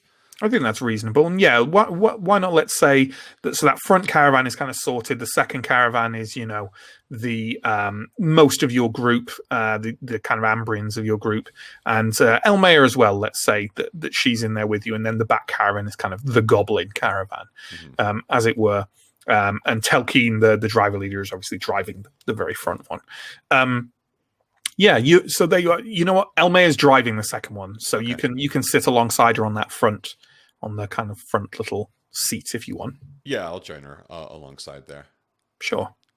As you kind of clamber on, she gives you another one of those kind of quiet nods and kind of sets the horses going. All right. Who's driving? Oh, sorry. Go on. Go No, go ahead. on. Whichever goblin you want to drive, because it's the goblins. I was wondering if it was one of us. Okay. You know, actually, Serex is in your caravan as well. He knows you better, Okay. so he's up front with one of the goblins. It's up Cool. to you which one. Any of them that have some kind of desire to Experience drive. driving caravan. Yeah. I think I'll take the I don't know, shot bow seat, because I've got Sure. I'm not terrible vigilant and should probably be keeping an eye out. Sure, that sounds good. Vardamar, were you going to engage Elmea in some conversation there? Yeah, I was just going to lean over once we're set off and once she's clear where we're going, and just look over to her. Is this regular for you, leading these Ambrians around the woods so they don't get lost in the dark? From time to time, yes. This particular one, not so much. She's new to you. Local nobility. Did she find you by reputation or some other way? Her father has quite a lot of sway with the clan leader of the Zaraks. You heard anything about her beyond that, then? Nothing. Her father's well known. Maybe she's out to make a name for herself as well. Maybe. She's not going to inherit the duchy. So it's earning your keep rather than inheriting it. Perhaps. The Ambrian rumours about her father is that he's constantly plotting against their queen. Perhaps this is part of that. Maybe we're about to become notorious. And what is it about this place that may or may not exist that she hopes to find? I have no idea. But the one in the yellow robes, Gideon, some kind of lawmaster, scholar. It's definitely a pet project of his. All right, I heard them talk about some kind of prison. A prison. Well, that always bodes well. All right, I'm going to just sort of note where Gideon is then and probably make a mental note to have a chat with him later. Sure. But, yeah, I think we're just going to compare bushcraft notes and as we get deeper and deeper into the woods. Absolutely. So, as I say, it takes 3 days for the caravans to go to the northwest as you move towards the fringes of Davakar. I'm just slightly aware of the time and want to get a certain place in this scenario, so I might not do another little round of kind of things that people want to talk to or want to interact with until we get to Davakar. But why don't we do a few little vignettes that people can take advantage of if they want? I'm going to say that Aaron will perhaps get this one because Aaron's seems to be trying to get a foot in the door with Mariol. So why don't you give me? No, let's not roll. Let's have the scenes because I've planned them. Let's do them. One evening, as you're camped up, you're kind of wandering around the fires trying to perhaps get a chance to sit next to Mariol and presumably bend her ear about the misfortunes of House Dar and what she might do randomly to try and help you with that. I'm assuming that's the kind of angle you'll be looking to take with her eventually. Yeah, pretty much. Yeah, sure. Let's say that you stumble across so you ask one of the goblins, Elle, where she is, and he points like a nearby set of boulders, and you wander over there, and as you do so, you hear kind of a couple of voices kind of low and kind of hissing at each other in what seems to be a kind of maybe a subdued slight argument. Okay. Can I try and eavesdrop? Yes. Why don't you give me a discreet roll? I'll give you a +1 because it is nighttime. Okay, so there's a 50-50 chance of this. I pass because I rolled a 6. Okay. Nice. As you get closer to the boulders, you can make out the two voices. One is Mariol, and the other is a voice it takes you a moment to recognize because you haven't heard him talk that much since you arrived, but it is Vlador, the dwarf. You hear the voices kind of debating back and forth, and as you get closer, you can pick up a little bit of what they're saying. Ultimately, it almost seems to you, and it's odd that it's this way round at first, because it's not what you expected. Essentially, Mariol seems to be assuring Vlador that the expedition will be on time, the goods recovered will be of sufficient value, and the family does not need to worry about being paid back because she and her father pay their debts. Interesting. Vlador ends in quite a calm voice, saying, "Well, let us hope that is the case, Lady Cornor, because we only have a certain amount of patience." And then he kind of walks around the boulder and away. You manage to kind of stay out of the semi-distant camp light as he does so. You hear Mariol, and then she walks out after him a minute or so later and back towards the fires. I think this might be a bad night to approach her, so I won't. You get that idea, sure. I'm going to give the next scene to Vardamar, because you expressed a desire to interact with Gideon in some way. You notice him one evening kind of walking away from the fire and walking away from Mariol's little kind of slightly insular leadership group that she has. And you notice him kind of wandering away. It's early evening, and maybe he's going to gather wood or something along those lines. He's going off on his own, though, yeah? He is going off on his own, yeah. Okay. I think I'll follow him, and I'm not trying to, to be super stealthy or to hide myself there, but just sort of head off in the same direction. You follow him for a while. He doesn't speed up because you don't think he's aware of you kind of behind him, but he does speed up a bit, and it's about a minute and a half's walk away from the camp when you finally kind of crest a rise and see him ahead of you in a small copse of trees. You can hear him talking to someone. Do I see who he's speaking to? You cannot see anyone, but I mean, give me a vigilant roll, because it is getting dark. So perhaps there's someone lurking. All right. That's a 3. Okay, I've passed one. There is absolutely no one there. Okay. Can I hear what he's saying? Not at this distance, but his voice has a desperate, pleading tone to it. Oh, okay.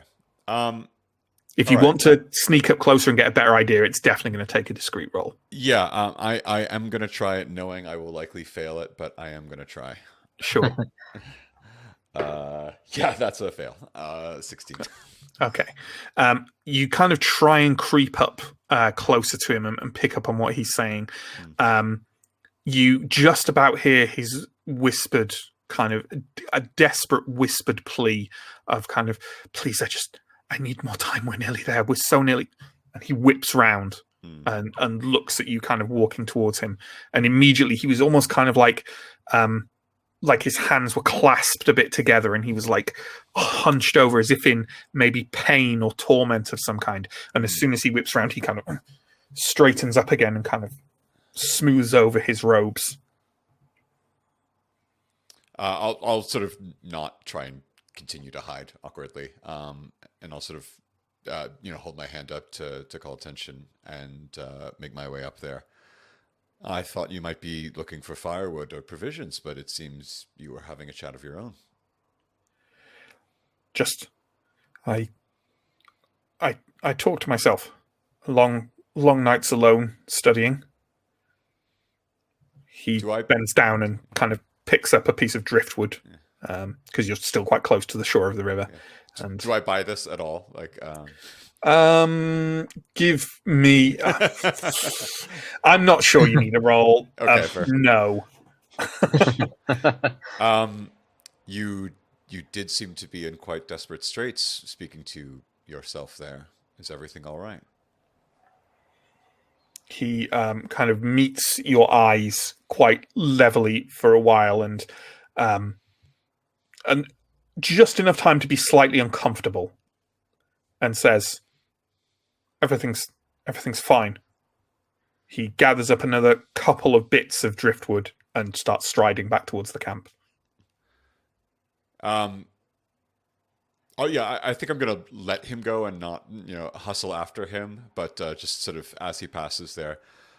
Well, it's good to know everything's in hand. I would hate to think there was yet another member of the party to which we were reporting. He ignores you and carries on walking. Yeah, I'll let him head off, and I'll find my own driftwood there. But I'm going to keep a weather eye on him for as long as we can. Yeah, can't imagine why. So, as you, this is a scene that's just for everyone, and it's on the third night of travel. So you're kind of nearing the edges of Davokar now, you assume. And as everyone is gathering around and kind of the cooking is starting for the night and things of that nature, there is a kind of rough cry from one side of the camp, and lurching out of the darkness is Serix Atio. He is clad in full plate armor, which you haven't seen him in yet, although you've seen like parts of it kind of dangling off his pack.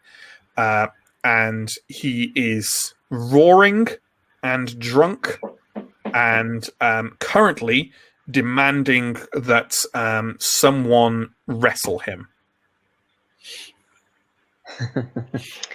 I am not going to wrestle him. I can't be bothered dealing with this. I have bigger things to think about, so I'm just going to make myself as not known as possible, really. Absolutely. That seems perfectly reasonable. Is anyone having a reaction to it other than desperately trying not to get picked to wrestle Serix Atio? I think I have no intention of wrestling him, but also I don't really want him making a scene and showing us up in front of the Kohinoor. So I'm going to foolishly stand up and with my hands out say, Atio, calm down. Sure. Why don't you give me a persuasive roll? He's not in a fit state. At -4, I think. So my target is 7. I succeed. I roll a 3. My goodness. Nice. Serix Atio kind of fixes his gaze on you and says, "Who are you?" And kind of looks down at himself and kind of, with still drunken eyes, peers round at the campfires where everyone is just kind of looking at him in a mixture of kind of fear, slight amusement, disgust, and just kind of starts wrestling with the clasps and straps on the armor and says, "All right, come help me with this." All right. We'll find you a goblin to arm wrestle. Be any goblin. Be any goblin you pick. Be 2 goblins. I know you will. He sits down on a log, kind of, you're way away from the river now, but there's kind of a valley along one side of the road, and he kind of sits down on a log and kind of is there kind of vaguely muttering from time to time as you start kind of removing the straps. And he says, You're a young one, aren't you? How old are you? 21. Do you remember the old land? Not really. I think I was there, but I just remember traveling. You're good with a blade. You should keep fighting. But don't go to war, boy. War doesn't leave you. I believe most people don't have a choice. Bear it in mind. He grunts and lets you kind of take the rest of his armor off silently.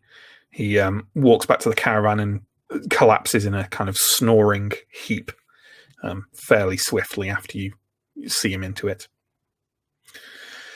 So, the next day, as you're traveling along in the caravans, the edge of Davakar appears on the horizon like a dark wave. Over the next few hours, you get closer and closer to it until you reach the point where the road crosses over into the borders of it. And Davakar, a lot of forests, they'll gradually kind of ramp up and you get scattered trees and copses. Davakar isn't like that. It's like a wall across the landscape, cutting it in half. On this side, the open, fertile plains of Ambria, and on that side is Davakar and everything that implies. The caravans come to a halt. Mariel has them circle up, stands up to address you all and says, "All right, it's time we need to make a choice. We can follow this road and go further in this way, or we can cut off, go back down to the river, and move up along the shore of the lake. Common wisdom would have it that the road is the way to go, but our Zarek guide here disagrees. Elmire stands up and says, yes, the road has been dangerous recently. Supposedly rogue Varrock bandits. I doubt it is my own clan. Elven attacks. If we go on the road, they know where we are. We can follow the shore. We'll be safe. There are some settlements there I can try and lead us to. We can't get lost, and I know the point that we need to turn inland. Mariel nods and says, I would not have it be said that the Kohinoor do not listen to those who follow them. Are there any suggestions? Any thoughts? I'll step forward and just kind of like glance over at Elle, and I'll just be like, look, it is within our best interests not to get noticed in Davokar, or so I've heard anyway. So it seems we have a capable guide. I believe we should follow their suggestions.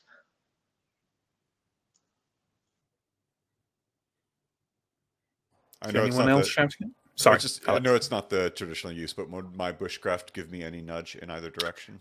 Yeah, sure. Why not? Why don't you give me a cunning roll? Oh, okay. Yes, 9. So yes, I pass. Yeah, like as far as traveling within Davokar and staying on track along the shore of the lake is, if anything, maybe even more reliable than a path or a road. Okay. Then yeah, I'll sort of stand forward. I side with our guide here. I think drawing the least amount of attention and the most amount of safety at this stage is probably in our best interest. So I stand there. Is anyone else going to speak up? I might talk to Garrod and Goblin very quickly and say, I'd like to go on the road, but I don't think they'll listen. I'll kind of pipe up and go, while it is foolish to ignore the advice of a practiced guide, is it not equally foolish to ignore the fact we have a full guard with us? How much do us lot know about the Goblin tribe? As in, like, do we know that they have essentially a death wish? I think from earlier, was it Vardamar who talked to them about? Yeah. Vardamar talked to Gara and had that. It's up to you guys. Do Shuglad and Gara, do you think it would have, like... You know what? I think Serix as well. Okay. I know I'm rambling here. Vardamar found out if one character knows, I have no problem with like spreading it amongst the group, whether Vardamar has mentioned it to people, whether the goblins themselves have mentioned it. Serix certainly knows how the Variguldru feel about their continued existence and will gladly let anyone know about it.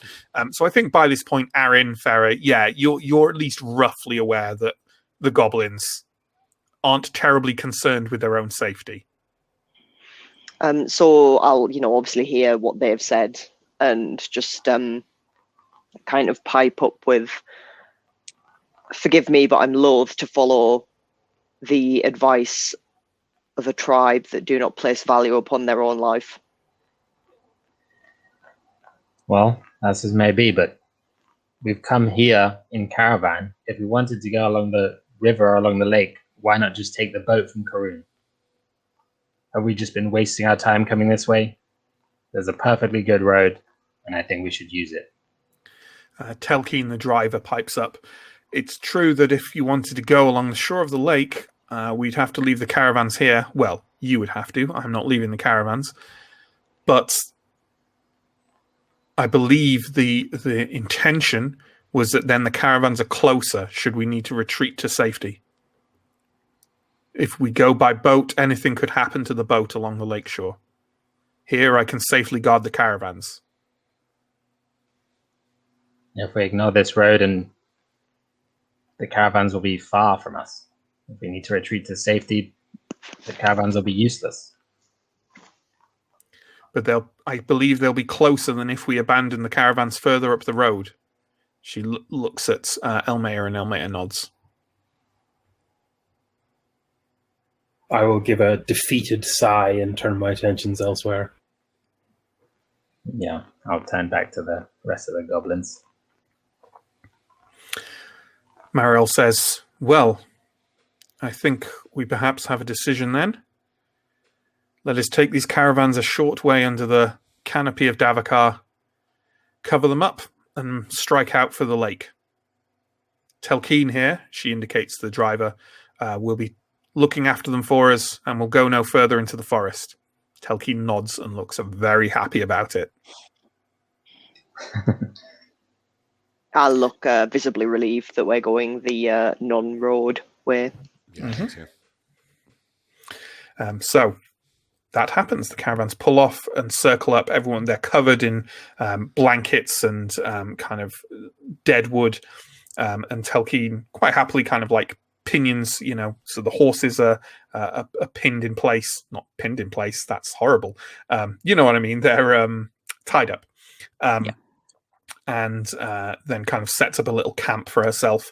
And everyone bundles all their stuff together and strikes out east for the edge of Lake Volgoma. Sorry, give me a moment to restart my mouse. There we go. It takes about an hour to walk through the sharply increasing boughs and underbrush of Davakar before Lake Volgoma opens up ahead, deep and dark and oddly still. Once you reach the shore there, you turn north, and after a couple of hours' travel, the opposite shore recedes until all that lies to the northeast is water. As you're obviously, this is a very different form of travel to the one you've been taken so far, but the actual shores of the lake are about as clear as you can get in Davakar for in terms of just walking. So it's not too difficult a route. And now and then you actually see again boats and ships and the like traveling around on the lake, both of Ambrian design and barbarian. So you definitely don't feel as isolated as one could within Davakar. Those of you who have been in Davakar before, which is probably all of you but John, you are perfectly aware that as Davakar goes, this is an easy deal. You travel north for about 2 days. Is anyone going to kind of take any time to try and do anything specific or talk to anyone or anything like that? I'm happy for it to be no. It's fine. All I'm going to be doing is because I have bushcraft. So just whilst traveling, I am going to take the time to try to find like the Some whatever supplies. meager resources I can get for just me and Orel, because we have to stop mechanically. So you don't have to dig into your own supplies. Yeah, absolutely. Exactly. Well, I can imagine, Vardamar, do you also have bushcraft? I do, actually, yeah, and I'm happy to also forage as well. Well, why don't we don't have to have a big extended scene or anything, but it would seem rude not to have a little scene with Farah and Orel and Vardamar here, where perhaps they interact to a certain degree. So why don't we have that? You've both gone foraging and you bump into each other on the edge of the forest. How about that? Sure thing. Works for me. I will not be the one to strike up conversation. I'll certainly go over to them as they are picking some stuff up and just note their catch there. You do have some considerable skill out here. Where did you pick that up? Oh, here and there. Living in Thistlehold, bordering the forest. You end up in the beginnings of it more often than not, don't you? I suppose so. How long have you been in Thistlehold then?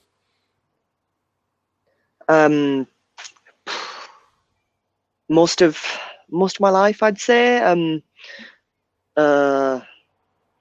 She'll kind of visibly kind of tense up a little bit at this question. Doesn't particularly want to go any further on or down that route. It's obvious. I'm certainly not going to press that button, and just sort of as I'm picking up a few extra good-looking mushrooms, let's say, look over. However you two came to Thistlehold and whatever it is you two seem to be avoiding to be there, I want you to know it's no concern of mine, and we're all, as far as I'm concerned, in this together. Just so we're clear. She won't say anything, but will look a fraction more at ease, and will just nod kind of politely in your direction. Smile a tiny bit, just a tiny bit. Just a wee bit. I'll take that as a huge win. I'll consider this an absolute win. Yeah.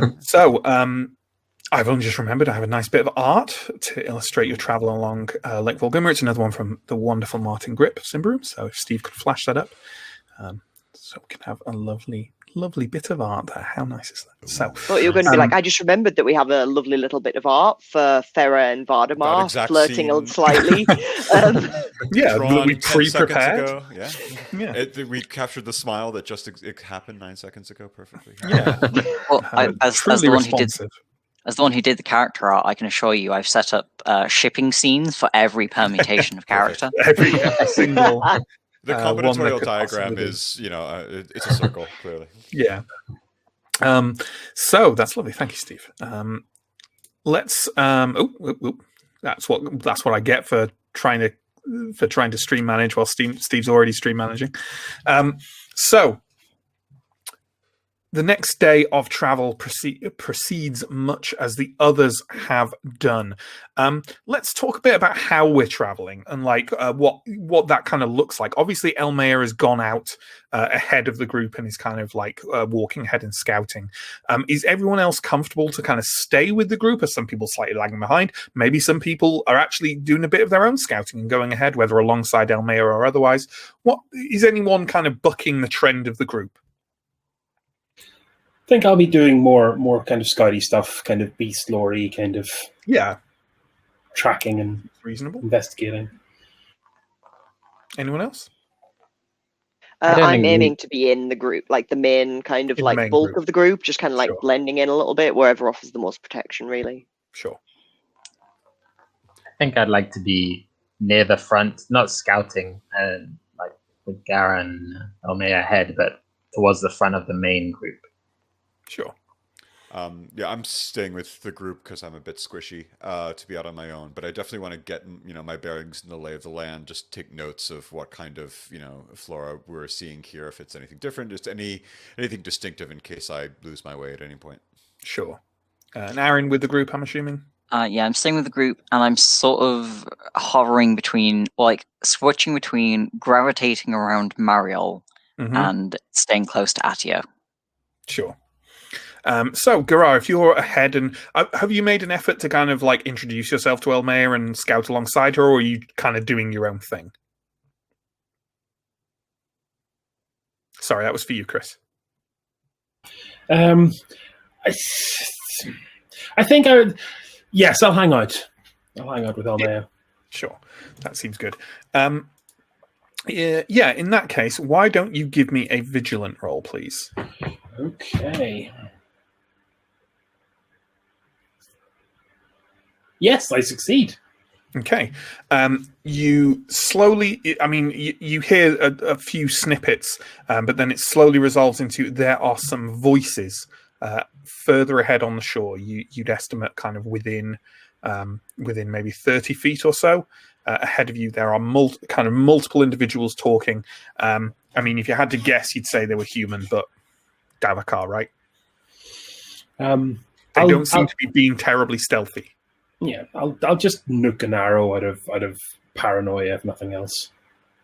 Sure. Elmayer kind of shares a glance with you and kind of indicates that she's going to sneak forward, and you can do so as well if you want. I think I will stay behind her, but in range for shots. Sure. Why don't you give me a discreet roll, please? And these people are fairly unaware, and also you're in at least on the edges of Davakar, so it's good terrain. So why don't you put a +3 on it? So, discreet is 11, 12, 13, 14. 2. There we go. You creep over some kind of rocks on the lakeshore. The lakeshore, incidentally, is kind of like very like harsh and pebbly to the point where you kind of have to watch where you step a lot of the time. But you make your way slightly inland and round. What is ahead of you is pulled up on the lakeshore is what looks like a rather battered, quite a large boat, but in a pretty sorry state. Surrounding it and among it are 5 individuals. All 5 are wearing robes of the Church of Prios. One of them seems to be perhaps a priest of Prios, a theurg, and the others are dressed in novice robes. You've spent enough time among Ambrians to be able to recognize these things easily. The one dressed as the theurg of Prios has his arms kind of raised and is saying, Do not fret. We will find a way out of this. There will either be travelers or the road cannot be far inland. I am just not going to want anything to do with priests in this situation, I think. I'll let the other scouts deal with this one. Sure. Elmea kind of glances over at you and vaguely shakes her head and turns to go back towards the group. Yeah, that's fine. I will disengage also. So what everyone else sees is Elmea and Garar kind of coming out of the trees on the edge of the shoreline ahead of you. They walk up to Mariol and share a few words. Mariol turns around and says, "There are some people ahead, but they seem harmless. We'll see what they're about." Audible sigh. I'm going to have my hand on my kind of stave, just in like I don't trust anyone who's not part of our group, and I don't even trust our group. So, so you all walk ahead. You walk around these large rocks that Elmea and Gerard hid behind, and ahead of you, you see the scene as they described it. The priest kind of turns round, kind of as soon as the sound of quite a few people walking along the shoreline is apparent to him, and he kind of walks forward going, "Oh, thank Prius. I knew there would be someone along sooner rather than later. I told my novices we weren't too far along the lake. Greetings." He's walking over. A few of the novices, in fact, all the novices are armed in that they have kind of like daggers on their hip, but like, they seem naively optimistic about stumbling across people on the shoreline in Davakar. And the father kind of comes further forward and says, my name is Father Jarrow. We are missionaries. But unfortunately we've had some trouble with our craft. Mariel walks forward and kind of says, right. Well, we are an expedition into Davakar to look at some ruins from the agency in Thistlehold. I'm not sure how much help we can give you. Is anyone going to kind of contribute, or just watching this unfold might shoot a quick kind of little mind trick over to Elle and just like kind of just idiots. I kind of have a similar glance over at Elmea, just like these rubes. These just honestly. Mariel, could these priests accompany us? Mariel shoots you a glance, which it's not unfriendly, but it's kind of careful, and says, perhaps we could do this at least for some distance. We could offer some protection. Father Jarrah says, that Prios bless you. That would be most welcome. Just a bit further forward, perhaps where there is a village or some such. Elmea says that we will reach a village before we have to turn inland. Father Jarrow kind of clasps his hands together. He describes the circle, the son of Prios in the air, as if to bless your entire party, and says, "Oh, our salvation! He watches over us." He turns to the novices, and a couple of them sort of nod in kind of like with bright belief, and the others kind of nod in a bit more of a realistic fashion, but clearly they're all quite happy to see you all. Have we just stumbled across like Jehovah's Witnesses of Prios? Yeah. Is that like Prios Evangelical Witnesses? missionaries of Prios, so yeah, essentially so. I will mutter to Shuglud and the other goblins, and like, why do they always have to be so naive and foolish? These Prios worshippers. I don't know. And now they're coming with us. So the missionaries, Father Jarrow and his novices, quickly fall in line with your group. They're a lot more talkative than the rest of you, though that's probably because the rest of you spent about, 9 days in each other's company by now and have probably said most of what you want to say. Father Jarrow in particular is quite effusive and talkative, and tells anyone who will listen of the mission along the shorelines of Lake Volgoma and how he hopes to kind of like bring the Zarek to the light of Prios fully, and etc. etc. You get the impression of the kind of thing he's talking about. He seems a pleasant man, but as you say, naive and optimistic, perhaps. Before long, as you travel through this day, the ground underfoot starts to change somewhat. You start to get sort of slightly softer, more fen-like ground, and Elmea holds you up for the night, saying that you have quite a hard day's travel ahead of you through a patch of marshland before you reach a Zarek village. So you camp for the night. Is there anything anyone wants?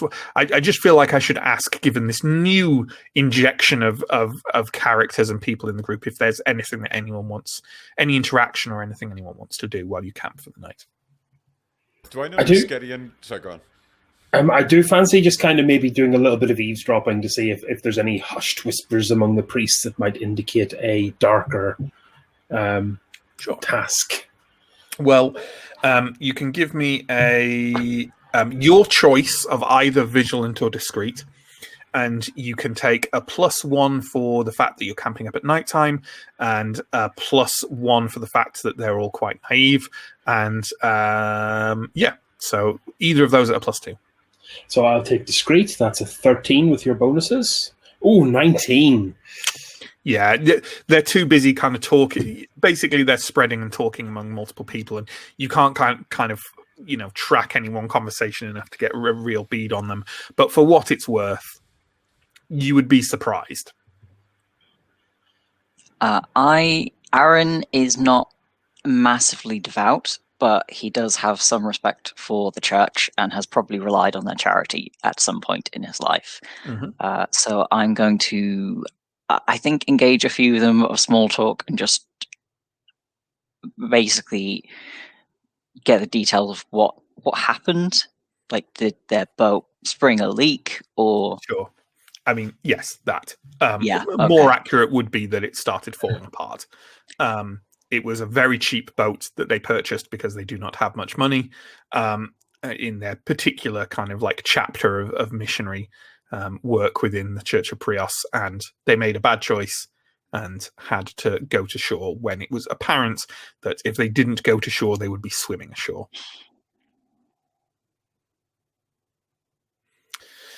Anything from anyone else before we roll to the next morning? I do just want to keep an eye on Gideon as promised and see if he does head off to have another conversation, clearly with only himself and no one else. Does he keep to himself? Is he? He keeps fairly to himself. He interacts with that kind of little sort of leadership clique a fair bit, but he does kind of keep to himself. Anytime he, give me a vigilant roll. 16. No. All right, I'm still going to try to just keep an eye on sure. See if he does. You don't notice him going anywhere or behaving unusually. Okay. Unless there's something from someone else.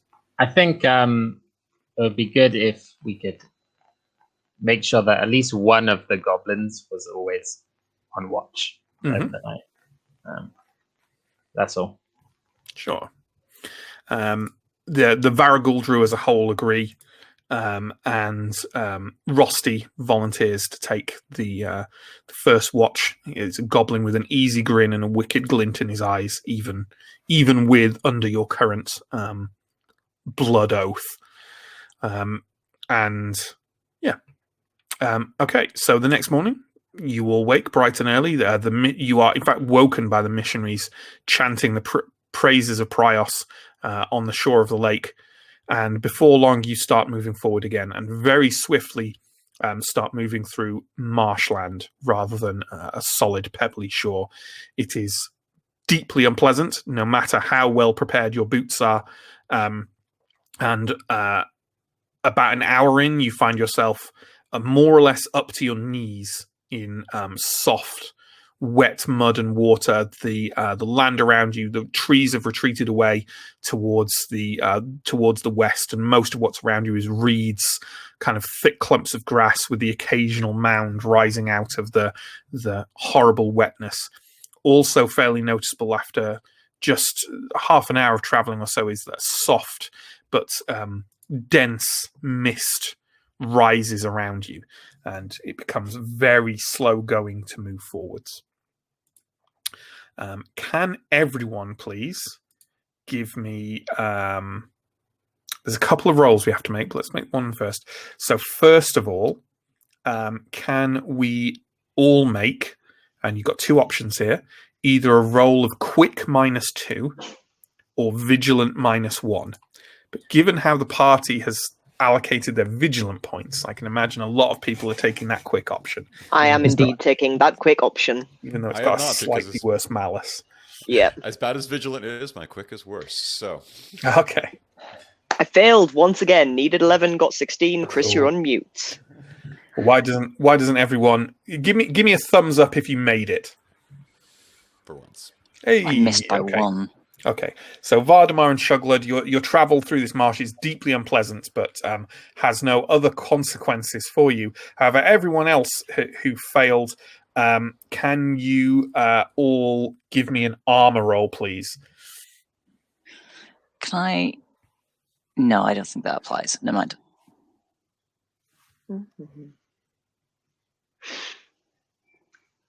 8.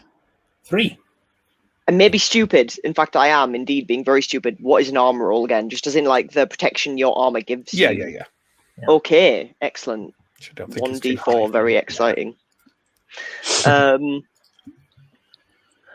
Let's see. 3. Okay. Well, you've all managed to prevent actual damage, but a couple of times, each of you basically either treads on something or bangs your shin into something under the surface of the water that you are well aware that were you not clad as hardly as you were, that you would have gashed yourself open. As it is, each of you will have it's your choice whether you have like a slightly painful bruise on your shin, or like if you've stepped on like stepping on Lego, right? You're not actually causing damage, but you're going to feel it for a couple of hours afterwards. That kind of thing. It's up to you entirely, kind of what that is. But either way, at some point there's been an exclamation of surprise and pain from each of you, and you're not the only ones in the group. The missionaries in particular, who are woefully clad for this particular walk, seem to be struggling, and at least one of them is helping another one along now, who's kind of like hopping through the marsh with a kind of gash on their shin.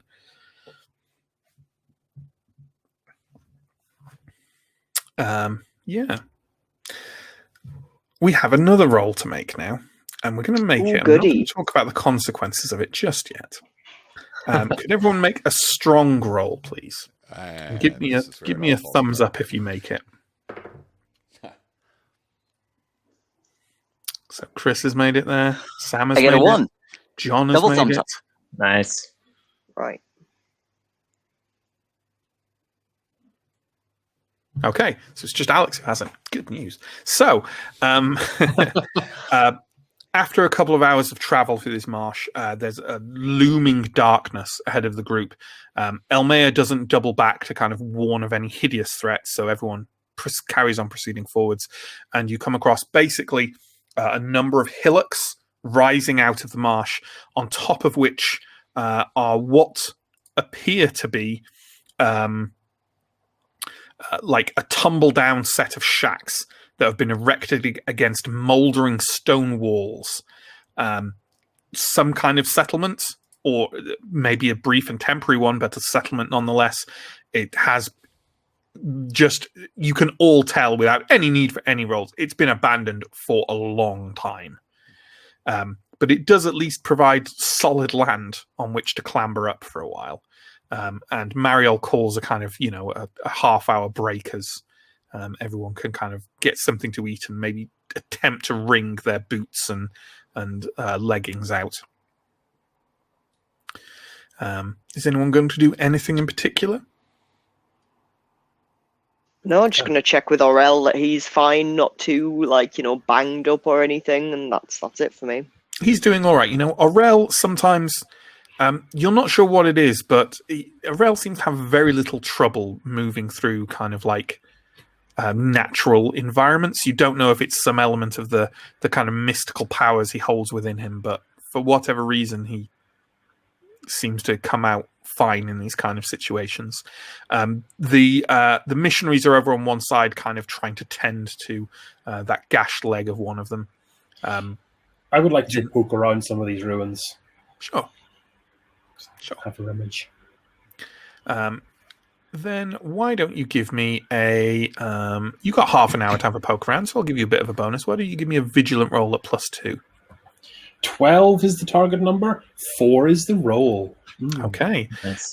You poke around these shacks. Like I say, they're honestly so far rotted and tumble down that it's actually impossible to tell if they're Ambrian or barbarian, which is unusual because the building styles are quite dissimilar. I mean, if they were Ambrian, obviously they can't have been here for that long in the first place. But you really have very little clue who lived here or why they lived here, why anyone would want to live here. But on your way out of what appears to be like a couple of the shacks are almost in a little circle. And as you leave them, you walk forward and kind of glance around, and your eye is caught by something glittering slightly in the kind of scrubby brush and grass on the ground of the hillock. Are you going to have a rummage and see what it is? Yeah, I've got nothing to lose. Okay. You kind of bend over and part the grass and sweep away some soil with your hands.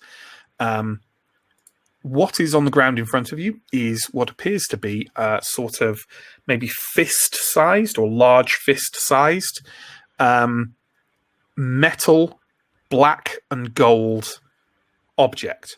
And you can't quite see what it is at first because it seems to be kind of like just like an odd collection of shapes. But are you going to kind of pick it up and investigate it further? I think I will, yeah. Yeah.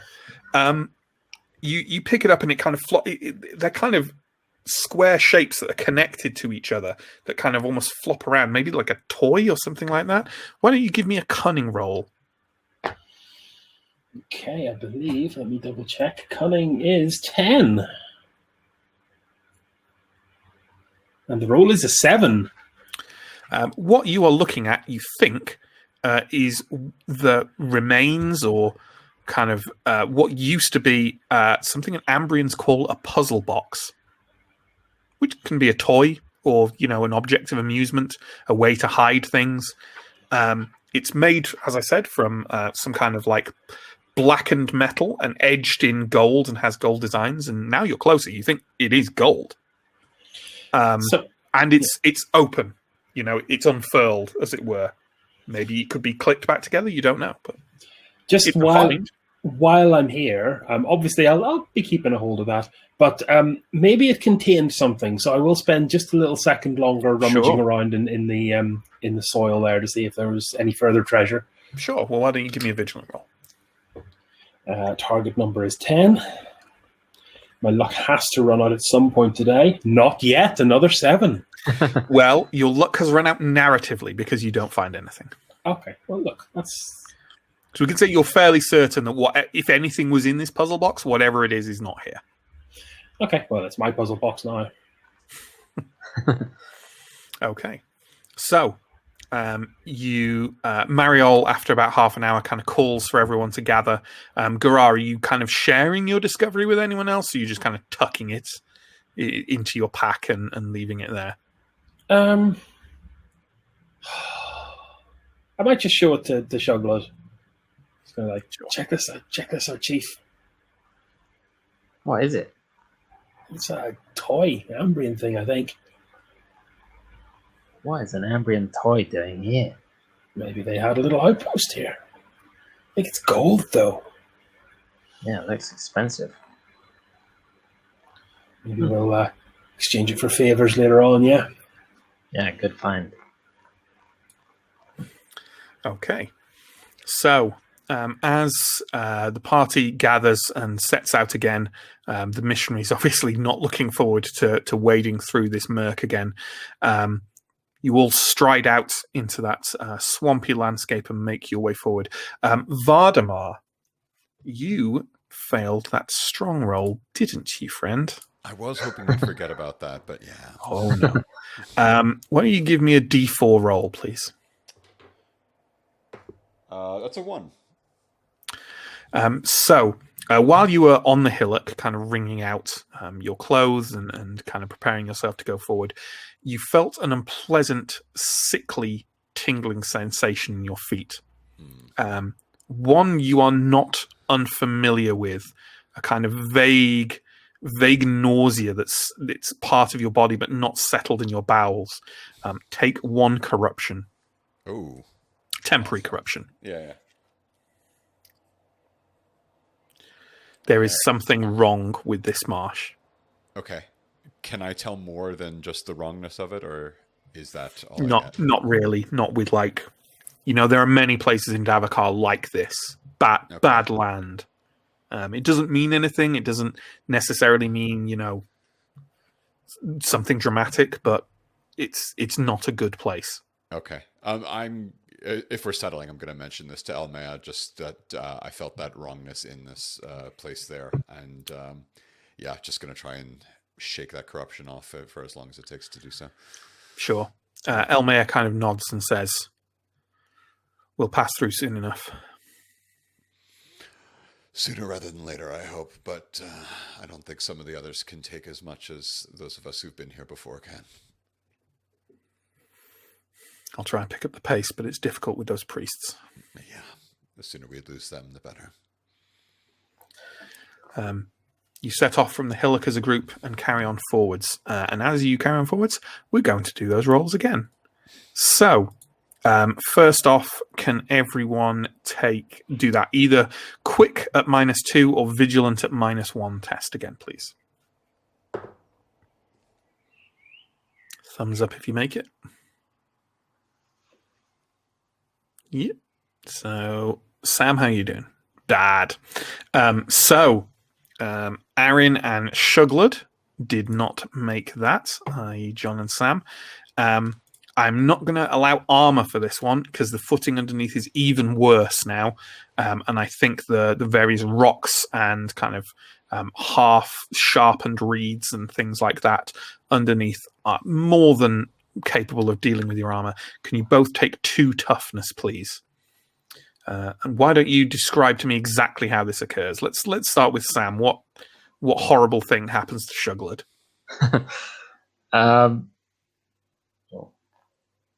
I think, well, I guess this is going through the marsh. I'd probably just stepping on some extremely sharp rock and slicing open my foot, which then I have to drag through the rest of the marsh as well. Mm-hmm. Probably just gets worse and worse over time. Yeah, absolutely. John, how about Aaron? How does he mess up? I think he has quite good footing for most of it, and then at one point just steps slightly too confidently and gouges the trunk out of his shin. Sure. On some hidden rock or something. Been there. So, Yeah, absolutely. You both take 2 toughness. And now let's have another strong roll, please. And the 2 of you who've just been wounded, can you take a -2 on that roll? Does this strong roll count as against an ongoing physical effect for the purposes of my ability steadfast? Yeah, I think it does. Yeah. In that case, Wouldn't it be supernatural?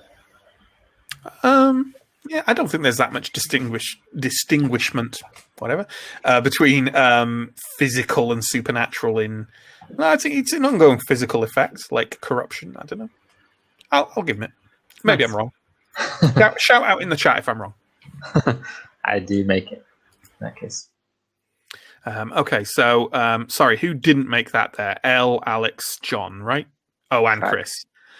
Okay, in that case, all of you roll a d4, please, and apply that much temporary corruption. Oh, Lord. Okay. Remember that temporary corruption goes away at the end of a scene.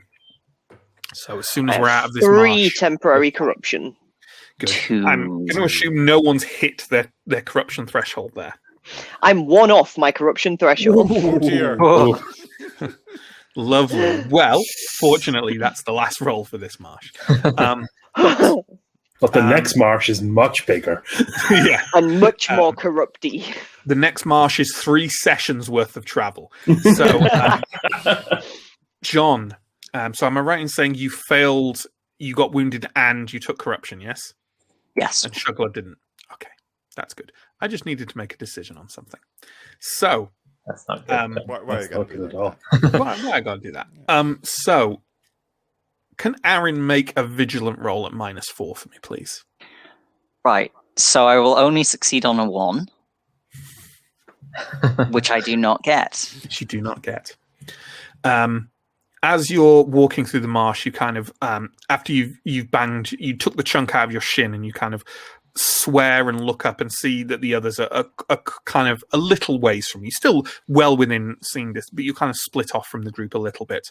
As you kind of look down to kind of pull your leg up and kind of maybe take a better look at your shin resting on a log, you notice just about a couple of feet away from you an odd swirl in the water that you can briefly register is like actually kind of bubbling and roiling slightly in a way as if the water was being boiled. And this registers to you as extremely unusual before something powerful and potent, but oddly you feel like a coil of hardened water or tougher water is coiling around your leg, and then you are pulled down. Obviously the surface, you could lie down and be fully underwater, but it's not deep enough that you just vanish.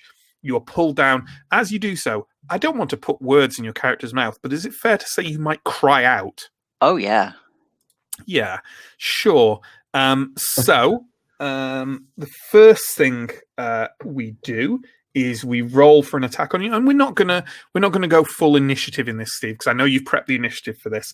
But we are. If you could give me a defense roll at -4, please. Okay. Defense at -4 without my parrying dagger bonus, because obviously that is succeed. I was aiming for 9 and got 4. Okay. Something yanks you down, and then you manage to struggle free and just kind of break up to the surface. As I say, have you yelled out? Oh yeah, I think I may have started talking at the point where the bubbling was like, "Hey, is the river supposed to?" etc. Sure. But yes, with the further pulling under the water, I will shout to the group. Okay. I'm assuming, I'll assume all the NPCs are kind of peering over to see what's happening, but how about the rest of you? Any kind of particular reaction to seeing, Aaron get kind of pulled down and trying to struggle back up to the surface? Yeah, I'd immediately have whipped round at his shout and throw a protective arm in front of Elle, and my other hand immediately to my quarterstaff. Sure. Anyone else with any specific actions? Knock an arrow. Yeah, I think drawing weapons and maybe even starting to walk in that direction. Sure. Get my staff in hand and see if there's anything else that looks threatening in the water before circling the wagons Sure. a bit. Aaron, you're kind of. I'm assuming you're trying to find your footing again. Yes. Okay. And probably scrabbling for my weapons, but regaining my balance is the priority, I think. Sure. You scrabble backwards and back off from where the water is continuing to kind of roil and bubble in front of you, and then something erupts upwards, something made of dark water and mud and bits of floating things. I don't want you to have the impression that it's something solid. It is a mass of turbulent, fluid, dark water that has erupted above the surface and is now covering an area enough for kind of many human individuals, and elements of it slide off down through the water around you, and you feel that coil wrapping and wrapping and wrapping around one leg again, and then pulling you into the mass. And I think that's where we'll end the session. So there you go. Heck, and even a blind. Bigger heck. So there we go, folks. That's the end of the session. If you've got any comments or questions, please pop them into the chat, and our stream manager, Steve. Unfortunately, we don't have access on this because we're obviously streaming externally to what we'd usually do, and we don't have access to our usual fancy tool that pops up the comments in the visually for us, because StreamYard doesn't work in certain ways and works in other ways. But Steve will copy and paste your comment and pop it up for us to talk about. So if you've got anything like that, then pop that out there. In the meantime, I'm going to do a wee bit of cheeky promo, because why not? So as you may have discovered, we as a group are telling tales. We're streaming here on Free League, and thank you very much for the opportunity. It's delightful. We run several weekly roleplay actual plays here on Twitch. You can find us at Telling Tales RP. I think the thing is on our overlay just below. I think I can literally see that it's there. We run Monday through to Wednesday, 8 o'clock BST. Each of those nights we run. At the moment we're running Call of Cthulhu and Vampire the Masquerade 5th edition and Symbaroum on Wednesdays. This is kind of a spin-off of that. It's canon with that campaign, but as I hope we've realized, we don't have to follow that campaign to understand and enjoy this. But we'd love you to join us. We also have a YouTube where you can find all our VODs. That's at Telling Tales. We're easy to find. Go over to our Twitch. All our links are on there. Yeah. And thank you to the players, and thank you to the stream manager, etc. Is there any comments or questions from throughout, Steve? Or are we good? Are we good? We're also back, I should say, in a fortnight. This is going to be a fortnightly stream. So our next session will be on Sunday, May the 23rd. Same time. Erefin76, nice as always. Thank you, Erefin. Erefin, one of our loyal viewers. Back on our Twitch. Are any of the players new to Symbaroum, says Mevs. Hi, Matt. Yes.